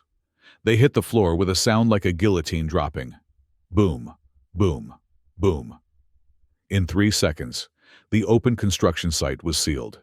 They were trapped in a glass box. "Blow the shields!" the team leader shouted. 2 soldiers raised their assault rifles and fired at the transparent walls. The bullets ricocheted harmlessly, sparking against the reinforced polycarbonate. "That is ballistic-rated shielding," I informed them calmly. "Designed to withstand hurricane-force winds and flying debris. Your rifles are useless." "The elevator!" Victor shouted. "Get to the elevator!" He turned to run back toward the service elevator they had arrived in. But he wasn't the only one moving. From the shadows near the stairwell, a third man stepped out. I had been watching him on the thermal feed. He had arrived separately, staying back while Victor and Isabella did the dirty work. He was an older man dressed in a long charcoal coat, holding a cane that looked more like a weapon than a support. It was the regional director, the architect, the man who had ordered the hit on my family.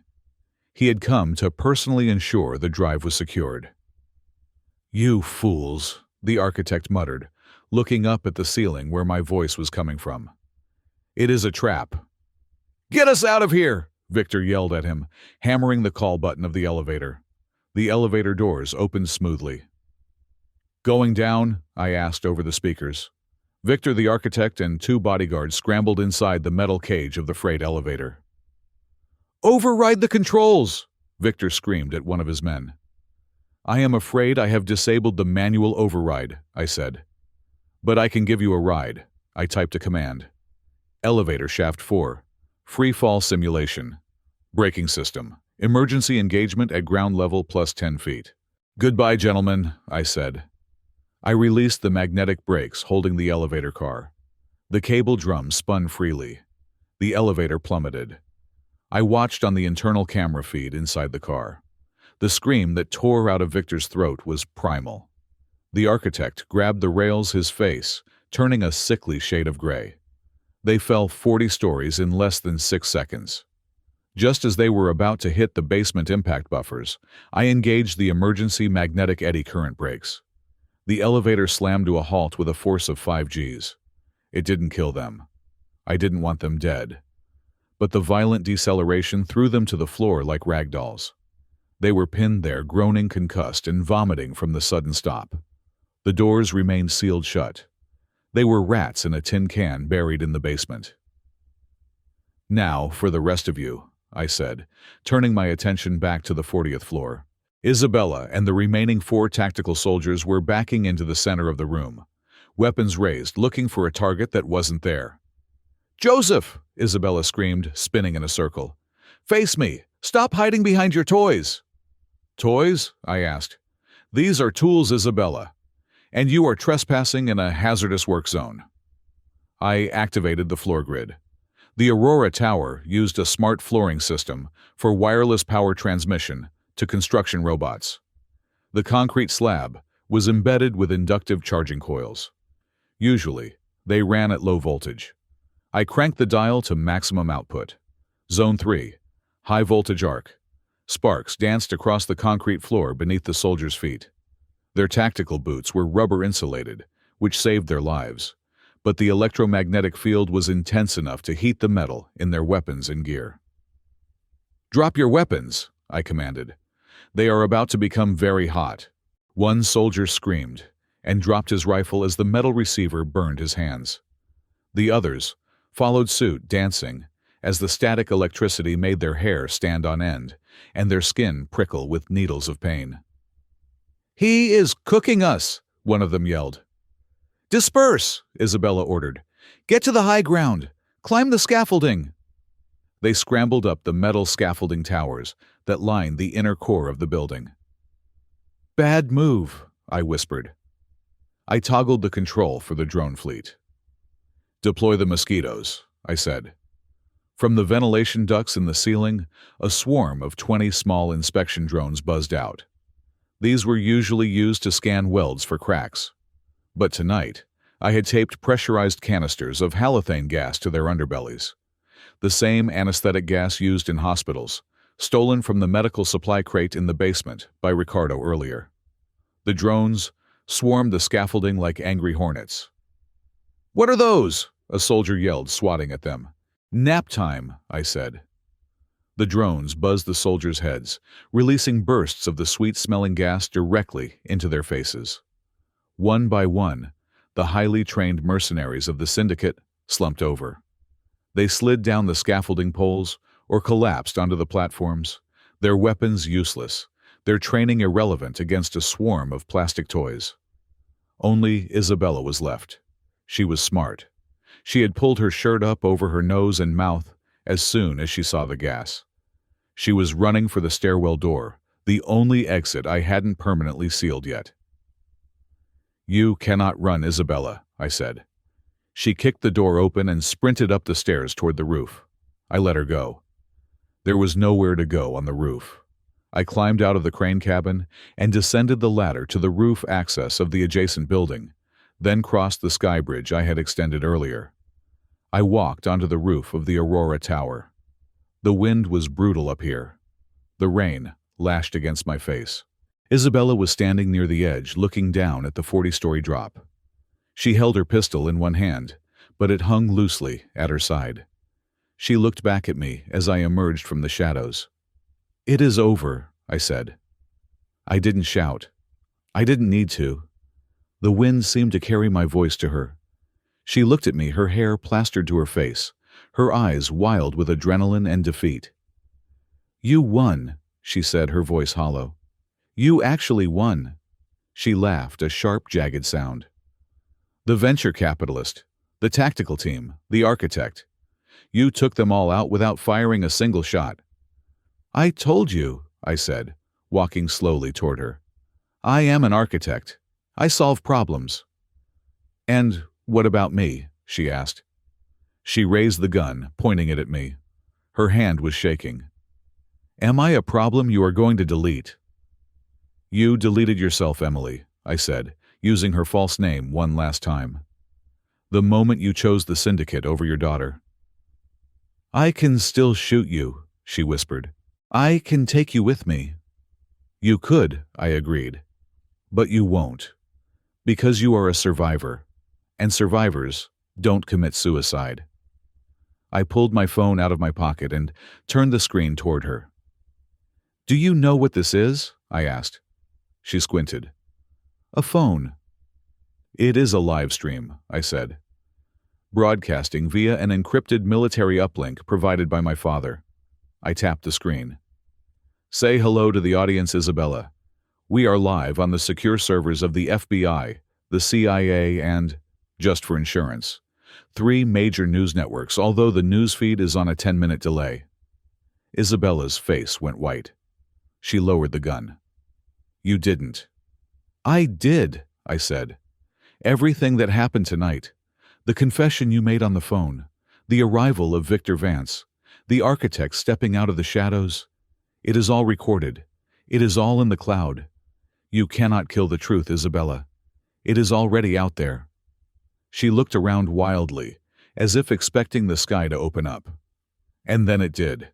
From the distance, the rhythmic thump, thump, thump of helicopter rotors cut through the wind. Blue and red lights began to flash in the streets below, reflecting off the wet glass of the neighboring skyscrapers. "Listen," I said. Sirens, dozens of them, converging on the tower from every direction. "Ricardo called them 10 minutes ago," I said. "He told them there was a terrorist incident at the Aurora Tower involving international fugitives." Isabella dropped the gun. It clattered on the roof deck. She sank to her knees, covering her face with her hands. "You destroyed me," she sobbed. "You destroyed everything." "No," I said, standing over her, looking down at the woman who had shared my bed for 8 years. "I just turned on the lights. You were the one standing in the dark." I turned my back on her. I walked to the edge of the roof and looked down. The street below was a sea of flashing police lights. SWAT teams were breaching the lobby. They would find the elevator with the unconscious leadership of the syndicate. They would find the sleeping soldiers on the 40th floor. And they would find Isabella Vargas, the woman who never existed, waiting on the roof for the handcuffs she had earned. I brought the phone to my ear. "It is done, Dad," I said. "Good." Ricardo's voice came back thick with relief. "I have Luna. We are waiting for you at the extraction point. But Joseph, the FBI, is going to want to talk to you." "Let them talk," I said, watching the first SWAT team member burst onto the roof, weapons trained on Isabella. "I have nothing to hide anymore. My house is clean." I watched as they cuffed her. She didn't fight. She didn't look at me. She just stared blankly at the horizon, her mask finally stripped away, leaving nothing but a hollow shell. I had built a cage for a monster, and tonight I had locked the door. The chaos on the roof was absolute. The downdraft from the police helicopters whipped the rain into a frenzy, creating a blinding wall of water and noise. The SWAT teams breached the stairwell doors, their tactical lights cutting through the storm, shouting commands that were swallowed by the wind. In that fraction of a second, between the moment the police arrived and the moment the handcuffs clicked, Isabella Vargas disappeared. It was a magic trick I had seen her perform 1,000 times on a smaller scale. I remembered how she would vanish from a dinner party to take a phone call, only to reappear 10 minutes later with a refreshed drink and a perfect smile. She used the confusion of the flashbangs and the blinding floodlights to slip through a maintenance hatch concealed behind the HVAC unit. The police swarmed the empty space where she had been standing. They were shouting confused, securing the perimeter. I did not shout. I did not point. I simply turned and walked back to the service elevator. I knew where she was going. A rat does not run up when the ship is sinking. It runs down. She was heading for the cargo loading dock on the mezzanine level, the only exit that bypassed the main lobby's security grid. It was an exit that didn't appear on the public blueprints, but it appeared on mine. I took the elevator down to the 4th floor. The silence here was heavy, a stark contrast to the screaming sirens 40 floors above. This was the unfinished heart of the building, a labyrinth of concrete pillars, exposed wiring, and glass corridors that hung suspended over the atrium. I walked to the end of the maintenance hallway. There was a single, heavy steel fire door. I leaned against the wall next to it, holding nothing but my tablet. I checked the time. 3 minutes and 45 seconds since she left the roof. I waited. 10 seconds later, the door handle turned. It was locked. I heard a muffled curse from the other side. Then, the sound of a small explosive charge. A breaching strip. Boom. The lock melted. The door swung open. Isabella stumbled through, breathing hard. She was a mess. Her tactical gear was shredded. Her hair was matted with rain and sweat, and she was favoring her right leg. She looked wild, desperate, a creature purely of instinct. She froze when she saw me. I stood 5 feet away, blocking the path to the cargo lift. "Hello, Isabella," I said. My voice was quiet, echoing slightly in the empty concrete hall. She reacted instantly. Her hand flew to the small of her back, and she pulled a compact backup pistol, a SIG Sauer P365. She leveled it at my chest. Her hands were shaking, not from fear, but from the adrenaline crash. "Move, Joseph," she rasped. "I am not going to jail. Not tonight." "There is nowhere to go," I said, not moving a muscle. "The perimeter is sealed. The cargo lift is disabled. The FBI is sweeping the floors one by one. You are running inside a burning house." "I have a fast boat waiting at the marina," she said, her eyes darting around looking for other threats. "I just need to get to the street. Get out of my way." "No," I said. She cocked the hammer of the gun. The metallic click was loud in the silence. "Do not make me do it," she pleaded. "I never wanted to kill you, Joseph. You have to believe that. The order came down tonight, but I fought it. I tried to find a way to save you. Why do you think I hesitated in the bedroom? Why do you think I let you walk away from the warehouse?" "You didn't let me walk away," I corrected her, my voice devoid of emotion. "You missed. There is a difference." "I loved you," she screamed. The sound tore out of her throat, raw and jagged. 8 years, Joseph. You think I faked it all? You think I faked the way I held you when your mother died? You think I faked the way I laughed at your terrible jokes? It was real. The mission was real, but the life was real too." I looked at her for the first time since the nightmare began. I looked for the wife I had adored.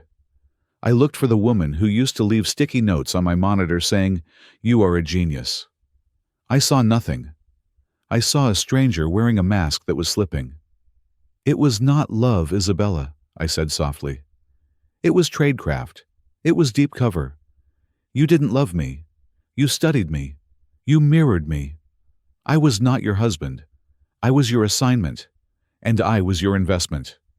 No, she shook her head, tears streaming down her soot-stained cheeks. We had a family. We had Luna. Do not, I warned, my voice, dropping an octave, becoming dangerous. Do not use her name to negotiate.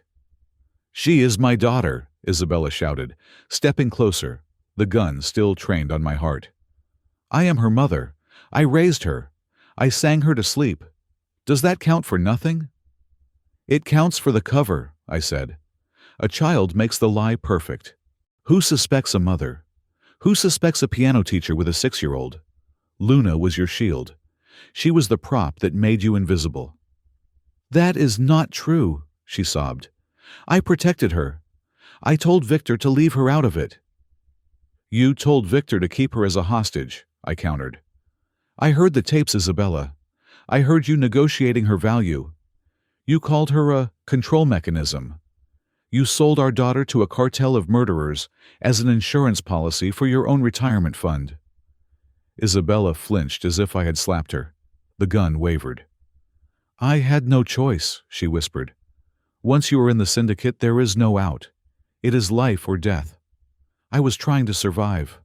I was trying to survive for us. There is no us, I said. There is Joseph Martinez, the architect. And there is Isabella Vargas, the spy. Emily never existed. She was just a character you played. And tonight, the show got canceled. She wiped her eyes with her free hand smearing the blood on her cheek. She looked at me with a desperate, pathetic hope. Joseph, she said, lowering her voice. We can still leave. You have the skills. I have the contacts. We can disappear. Both of us. We can take Luna. We can go somewhere they will never find us. We can be a family again. A real family. No more lies. Just us. She took a step toward me, reaching out her hand. Please. I know you still love me. I see it in your eyes. You cannot just turn it off. I know you. For a second, the silence stretched taut between us. I looked at her hand. The hand that used to stroke my hair. The hand that had signaled the kill squad to enter my home. You are right, I said. I cannot just turn it off. It takes time to delete a corrupted file. I lifted the tablet. But I can overwrite it. I tapped the screen. What are you doing? She asked, freezing. I want to show you something, I said. Consider it a severance package. I turned the tablet around so she could see the screen. It was a live video feed. It showed a small, dimly lit room. In the center was a bed, and on the bed, curled up under a thick quilt, was Luna. She was sleeping soundly, clutching her favorite stuffed rabbit. She looked peaceful, safe, a world away from guns and rain and betrayal. Isabella stared at the screen. Her hand trembled uncontrollably. She reached out to touch the glass as if she could stroke the child's hair through the pixels. Luna, she whispered, a sound of pure heartbreak. She is sleeping, I said. She thinks her mother is on a special trip. She thinks her mother is a hero. Where is she? Isabella demanded, looking up at me. Tell me where she is. She is where you will never find her, I said. She is with people who know what the word family actually means. I pulled the tablet back.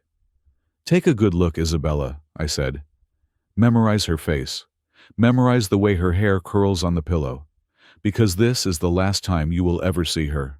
No, Isabella shook her head violently. No, Joseph, you cannot do that. You cannot take my child away from me. You lost your child the moment you opened that back door, I said. You are dead to her. In a year, she will stop asking about you. In 5 years, she will forget your voice. In 10 years, you will just be a photograph in a box that she never opens. I will find her, Isabella screamed, raising the gun again, pointing it right at my face. Tell me where she is, or I swear to God I will kill you. Go ahead, I said, spreading my arms. Shoot me. It won't change the code, it won't unlock the door, and it certainly won't bring her back. I took a step backward. You are a ghost, Isabella. You spent your whole life pretending to be other people. Now you get to be no one. I stepped across the threshold of the glass corridor that connected the maintenance wing to the elevator bank. "Joseph!" she screamed. She lunged forward, trying to follow me. I tapped the tablet. Command: Seal Sector 4. A heavy pane of ballistic glass slammed down from the ceiling, sealing the corridor entrance. It hit the floor with a decisive thud, inches from her face. Isabella slammed into the glass. She hammered on it with her fists. "Open it!" she shrieked. "Joseph, open the door!" I stood on the other side, watching her. I could hear her screams through the glass, muffled and tinny. She backed up and raised her gun. She fired. Bang, bang, bang. 3 spider webs of white cracks appeared on the glass, but it held. It was rated to stop high-caliber rifle rounds. Her pistol was useless. She fired again and again until the slide locked back empty. She threw the gun at the glass in a fit of impotent rage. She looked at me, her eyes wide feral. She fell against the partition, sliding down until she was on her knees, her palms pressed against the transparent barrier. Her mouth moved, forming the words, "Please, please." I looked at her one last time. I felt a pang in my chest, the echo of the love I had once held for the illusion she had created. But I crushed it. I deleted it. "Goodbye, Isabella," I said. I turned my back on her. I began to walk away down the long, empty corridor. Behind me, I heard the heavy sound of boots pounding on concrete. I heard the shout of voices. "Federal agents! Drop to your knees! Hands behind your head!" I didn't turn around. I heard the struggle. I heard Isabella screaming, a sound that shifted from begging to a raw, animalistic howl of hatred. "I will kill you, Joseph! I will kill you! You hear me? This isn't over! I will burn you down!" Her threats faded as I turned the corner. The sound of the handcuffs ratcheting shut was the final period on the sentence of our marriage. I walked out of the unfinished building and into the cold night air. The rain had finally stopped. The sky was beginning to lighten in the east, a bruised purple turning to gray. Dawn. The street was a parking lot of law enforcement vehicles, ambulances, fire trucks. The flashing lights painted the wet pavement in strokes of blue and red. I walked past the perimeter tape. A young FBI agent tried to stop me, but an older hand waved him down. Standing near the open door of a black sedan was my father. Ricardo Martinez looked tired. His trench coat was soaked, and he looked every one of his 65 years. But he was standing straight. He watched me approach. He didn't offer a hug. That wasn't who he was. Instead, he reached into his pocket and pulled out a pack of cigarettes.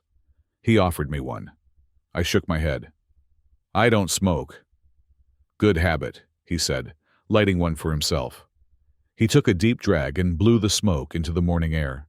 He looked past me at the tower, where the agents were dragging Isabella and her team out to the waiting vans.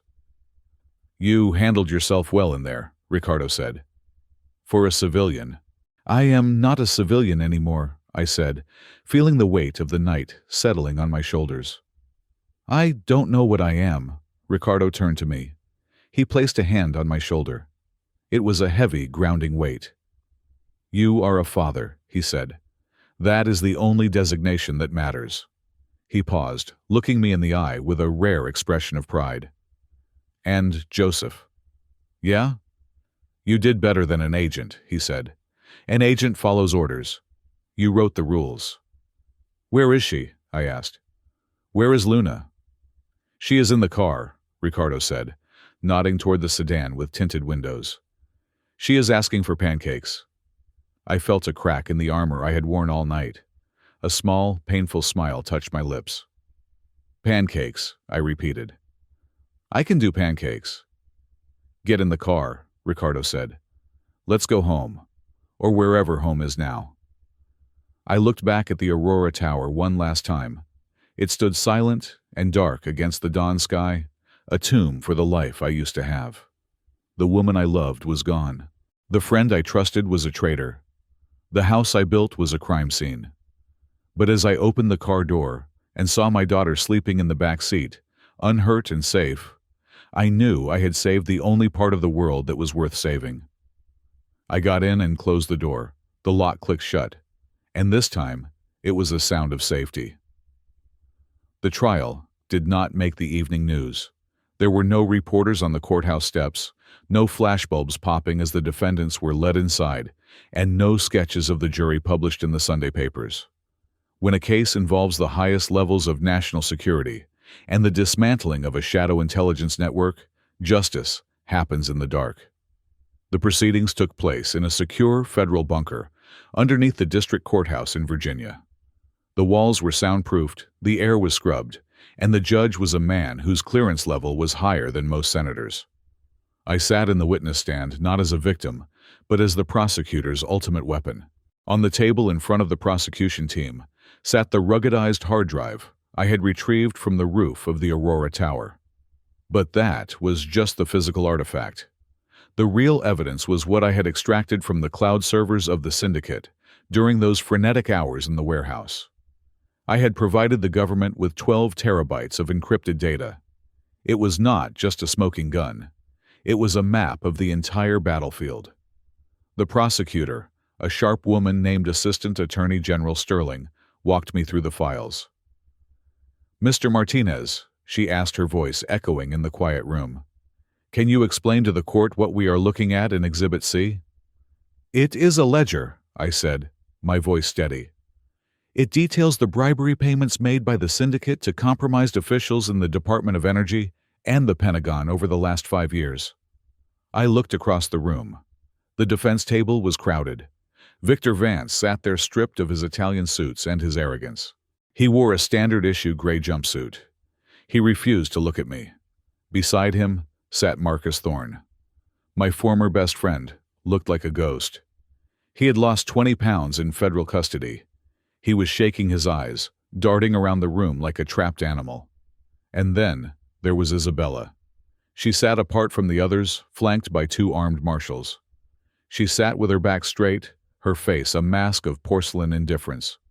She was listening to me dismantle her life with the same detached interest she used to have when listening to a student struggle through a Mozart sonata. "And this file?" Sterling asked, pointing to a new graphic on the screen. "That is the operational log for the domestic surveillance program," I explained. "It contains audio and video recordings of illegal wiretaps conducted by Ms. Vargas and her team on private citizens, including myself." The trial lasted 3 weeks. It was a massacre. I did not just testify against them. I translated their crimes into a language the law could punish. I walked the jury through the complex web of shell companies Victor used to launder money. I explained the technical specifications of the quantum key Marcus had stolen. I broke down the surveillance tech Isabella had used to spy on her own family. When the verdicts came down, they fell like guillotine blades. Marcus Thorne broke down and wept when the foreman read his guilty verdict. He was convicted of corporate espionage, wire fraud, and treason. Because he cooperated at the end, he was spared a life sentence. He received 25 years in federal prison. I watched him being led away, sobbing into his hands. I felt nothing. The friend I knew had died a long time ago. This was just a stranger paying a debt. Victor Vance tried to maintain his composure, but his face went gray when the judge sentenced him to 3 consecutive life terms for racketeering conspiracy to commit murder and acts of domestic terrorism. The architect, the regional director, who had been in the elevator with him, received the same. Then it was Isabella's turn. The judge looked over his spectacles at her. "Isabella Vargas," he said, "you have been found guilty on all counts, including espionage, kidnapping, and conspiracy to commit capital murder. Your actions were a profound betrayal of this country and the human trust placed in you." Isabella did not flinch. "The court sentences you to life imprisonment without the possibility of parole," the judge declared. "You will be remanded to the custody of the Administrative Maximum Facility in Florence, Colorado. ADX Florence, the Alcatraz of the Rockies. It was a place designed for terrorists and spies, a place of sensory deprivation and concrete boxes. It was a tomb for the living." Isabella nodded once, accepting her fate with a chilling professionalism. She stood up, offered her wrist to the marshals, and was marched out of the room. She did not look back. 2 days later, I went to the holding facility where she was being processed for transfer. I had requested a final meeting. Her lawyer, a public defender, who looked exhausted by the sheer magnitude of the case, tried to dissuade me. He said there was nothing left to say. He was wrong. There was paperwork. The visitation room was divided by a thick pane of bulletproof glass. I sat on a metal stool bolted to the floor. Isabella was brought in. She was wearing orange now, the universal color of the state's property. Her hair was pulled back in a severe bun, no makeup to hide the dark circles under her eyes. She looked older. The softness I had fallen in love with was completely gone, scrubbed away by the harsh fluorescent lights. She sat down and picked up the black phone receiver. I did the same. "You came," she said. Her voice was tinny through the speaker, stripped of its warmth. "I have business to conclude," I said. I placed a manila envelope against the glass. "These are the divorce papers," I said. "My lawyer has already filed them. You just need to acknowledge receipt. The judge granted an expedited decree due to the extraordinary circumstances." She looked at the envelope, then up at my eyes. "And Luna?" she asked. I placed a second document against the glass. "Sole legal and physical custody," I stated.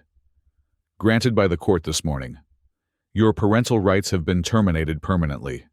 You have no visitation rights. You have no contact rights. As far as the law is concerned, you are a stranger to her." Isabella flinched. It was a small movement, a tightening of the jaw, but it was there. "Does she ask about me?" she whispered. "She asked why you didn't come home," I said, my voice even and cold. "I told her that you were sick, that you had a sickness in your mind that made you do bad things, and that you had to go away to a hospital for a very long time, where you couldn't hurt anyone anymore." "That is cruel, Joseph," she said, her voice trembling. "It is kind," I corrected her. "The truth would destroy her. A lie allows her to heal. You, of all people, should understand the utility of a lie." Isabella looked down at her hands, the hands that were now cuffed to the table. She was silent for a long time. When she looked up, her eyes were wet. "Did you ever love me?" she asked. "In the beginning, before you knew. Was there ever a moment where you looked at me and just saw a woman, not a wife, not a target? Did you love me?" I looked at her. I remembered the mornings in Seattle. I remembered the smell of coffee and the sound of the piano. I remembered the way her head fit against my shoulder. "I loved Emily," I said. "Emily was kind. Emily was a wonderful mother. Emily was the love of my life." I leaned closer to the glass. "But Emily died that night in the kitchen when she signaled the kill squad," I said. "I grieved for her. I buried her." "The woman sitting in front of me? I do not know who you are. You are just a stranger who looks like a ghost." Isabella closed her eyes, a single tear tracking down her cheek. She nodded slowly, accepting the verdict. "Goodbye, Joseph," she whispered. "Goodbye, Isabella," I said. I hung up the phone. I stood up and walked out of the room. I did not look back. I left the stranger in the glass box where she belonged. Outside the facility, the air was crisp and clean. A black government sedan was waiting for me at the curb. The window rolled down. It was Deputy Director Sterling from the CIA, the man who had worked with my father to coordinate the raids. "Mr. Martinez," Sterling said. "Do you have a minute?" I leaned down. "I am in a hurry, Director.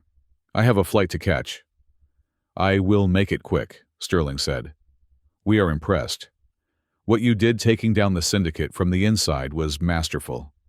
We have been trying to crack that network for a decade. You did it in 24 hours.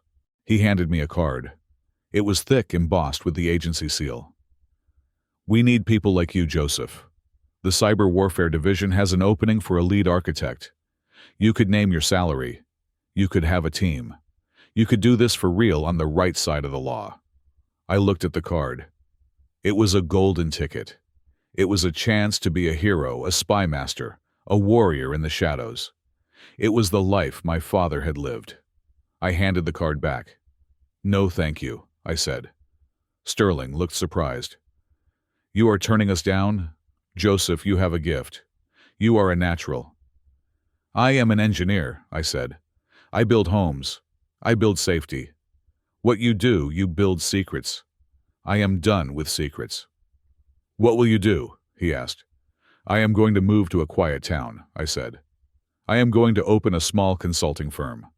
And I am going to teach my daughter how to ride a bike without training wheels. That is the only mission I care about." Sterling looked at me for a moment, then nodded with a grudging respect. "If you ever change your mind." "I won't," I said. I walked away from the sedan. I walked toward the parking lot where my rental car was waiting. But there was one last piece of business. One last knot to untie. During my deep dive into the syndicate's servers to prepare for the trial, I had found something interesting. It was a hidden partition on a server in the Cayman Islands, linked to a biometrically locked account. The biometric key was Isabella's voice print. I sat in my rental car and opened my laptop. I had copied the hash key before I handed the drive over to the feds. I accessed the account. It was a slush fund. Isabella had been skimming. For 10 years, she had been siphoning off small percentages of her operational budget, hiding it away from Victor, from the syndicate, from everyone. It was her escape hatch. It was the money she planned to use when she finally burned us and ran. I looked at the balance. $3,450,000. It was blood money. It was money earned by betraying me, by selling our privacy, by endangering our daughter. Isabella thought she would use this money to buy her freedom. She thought she would sip cocktails on a beach in Brazil while I rotted in a grave. I smiled. It was a cold, satisfied smile. "Sorry, Emily," I whispered. "Change of plans." I opened a Tor browser. I navigated to a series of charitable foundations. I did not choose big bureaucratic organizations. I chose specific targeted funds. First, I transferred $1 million to the National Center for Missing and Exploited Children. Second, I transferred $1 million to a legal defense fund for victims of domestic abuse who were fighting for custody of their children.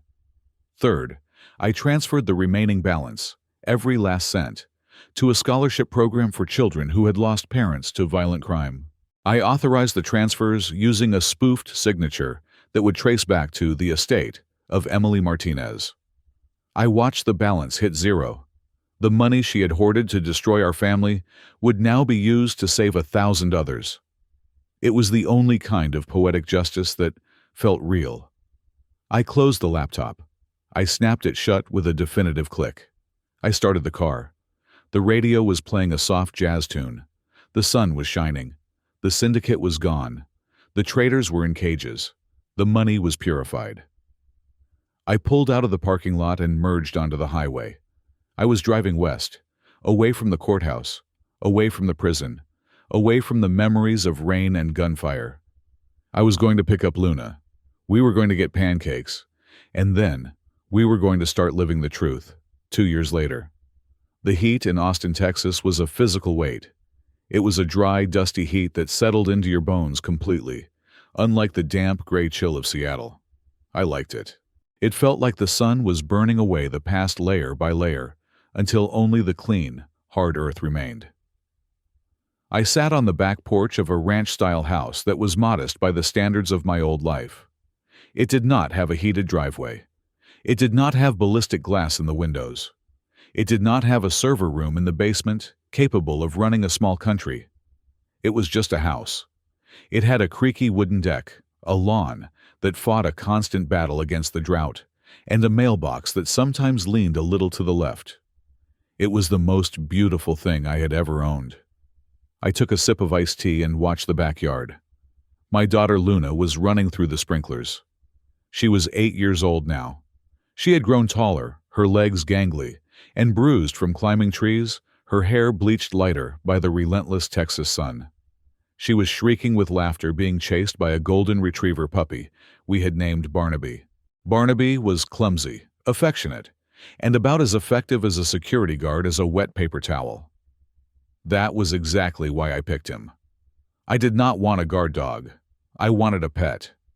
Inside the house, the phone on the kitchen counter rang. I did not jump. I did not reach for a weapon. I just let it ring until the voicemail picked up.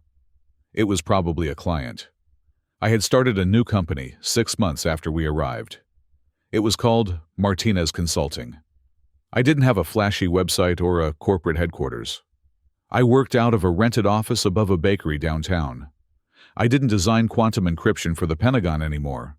I didn't take meetings with men in black suits who wanted to topple governments or hide dirty money.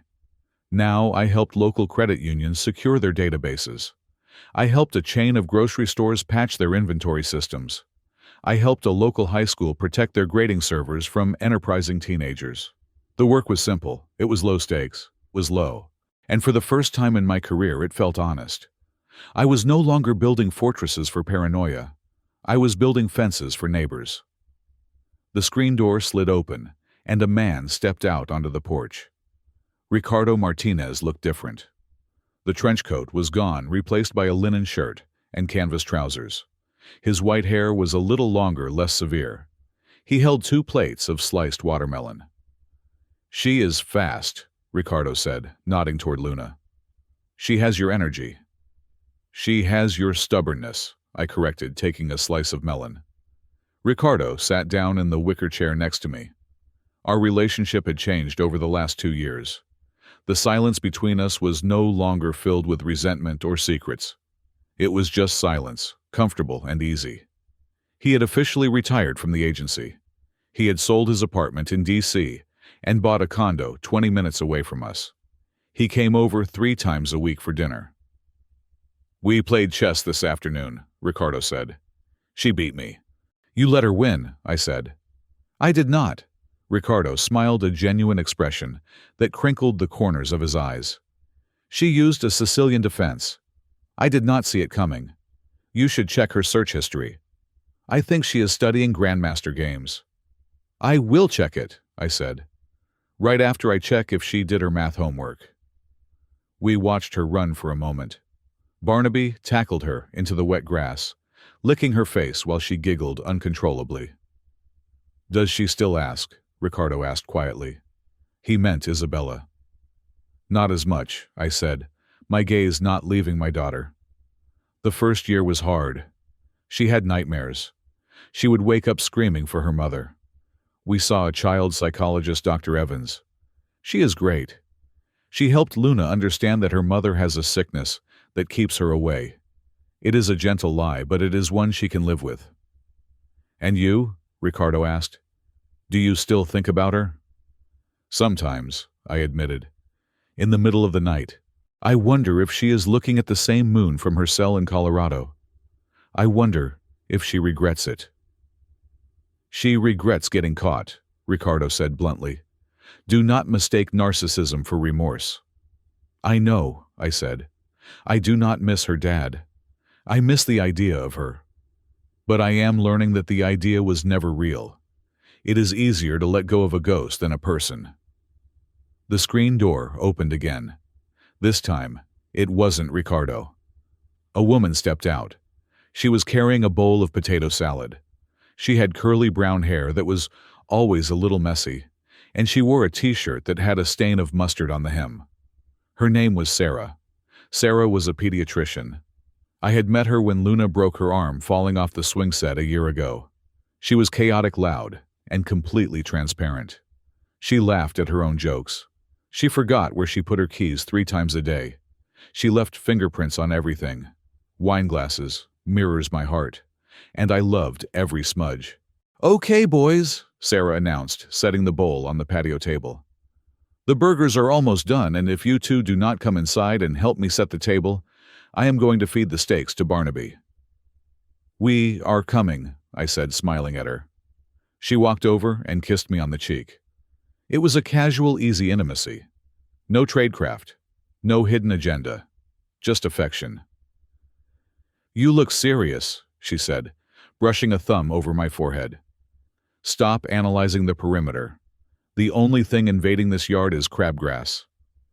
I am not analyzing, I lied, playfully. I was just telling my dad how lucky I am. Smooth, she laughed. Go get your daughter. She is soaked. I stood up and walked down the steps into the yard.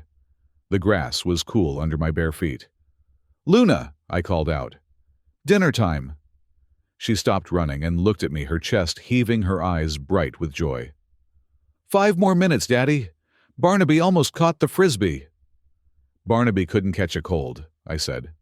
Come on. Sarah made potato salad. Okay, she shouted. She grabbed the dog's collar and began to drag him toward the house. I stayed in the yard for a moment longer.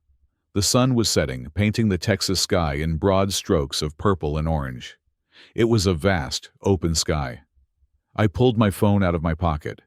It was a habit I couldn't quite break, checking the system status. I opened the app for my home security. It was a simple system. A few door sensors, a camera at the front gate, a smoke detector. System status, green. No active alerts. There were no back doors in the code. There were no hidden partitions. There were no ghosts in the machine. I looked back at the house. Through the kitchen window, I could see Sarah laughing at something Ricardo said. I could see Luna drying her hair with a towel, stealing a piece of cheese from the counter. For 8 years, I had lived in a fortress designed to keep the world out, but I had locked the danger in with me. I had thought safety was about walls, about encryption, about control. I was wrong. Safety was not the absence of danger. It was the presence of truth. It was the knowledge that the people sitting at your table were exactly who they said they were. It was the freedom to be vulnerable without being destroyed. My phone buzzed in my hand. For a fraction of a second, a nanosecond really, my heart skipped a beat. The old instinct flared up, the muscle memory of fear. 3 a.m, black SUVs, the call. I looked down at the screen. It was a text message from an unknown number. I felt a cold prickle on the back of my neck. I hesitated, my thumb hovering over the screen. Was it over? Was it ever really over? I unlocked the phone and opened the message. Free pizza. Buy 1 large pepperoni. Get 1 medium cheese for free at Tony's Pizza Shack. Reply. Stop to opt out. I stared at the screen. And then I started to laugh. It was a deep, belly-shaking laugh that released the last remaining tension from my chest. Joseph? Sarah called from the porch. Is everything okay? Yeah, I shouted back, wiping a tear of mirth from my eye. Everything is perfect. We should order pizza this weekend. We are having burgers, she yelled. I know, I said. I am coming. I slid the phone back into my pocket. I didn't lock the screen. I didn't check the perimeter. I walked toward the house, toward the light spilling out of the windows, toward the noise and the mess, and the beautiful, uncurated chaos of a real life. I scooped Barnaby up as I reached the porch, carrying the muddy dog into the clean kitchen. Luna squealed. Sarah scolded me, but she was smiling. Ricardo poured the iced tea. I sat down at the head of the table. I looked at my family. The code was clean. The system was secure. The door was locked not to keep us in, but to let us sleep. And for the first time in 10 years, Joseph Martinez was finally truly home. Thank you so much for listening to this story. It has been a long journey from the rain-slicked streets of Seattle to the sunny plains of Texas, and I hope you enjoyed the ride as much as I enjoyed telling it. I would love to know where you are tuning in from today. Are you listening from a quiet room like Joseph's office, or maybe on a commute through a busy city? Please leave a comment down below and let me know your location and what you thought of the ending. If you enjoyed this story and want to hear more tales of justice, suspense, and turning the tables, please make sure to subscribe to the channel Calm Revenge Stories. Don't forget to like this video and smash that hype button to help the algorithm share this story with more people who need a little bit of thrill in their day. Your support means the world to me. Stay safe, stay vigilant, and I will see you in the next story.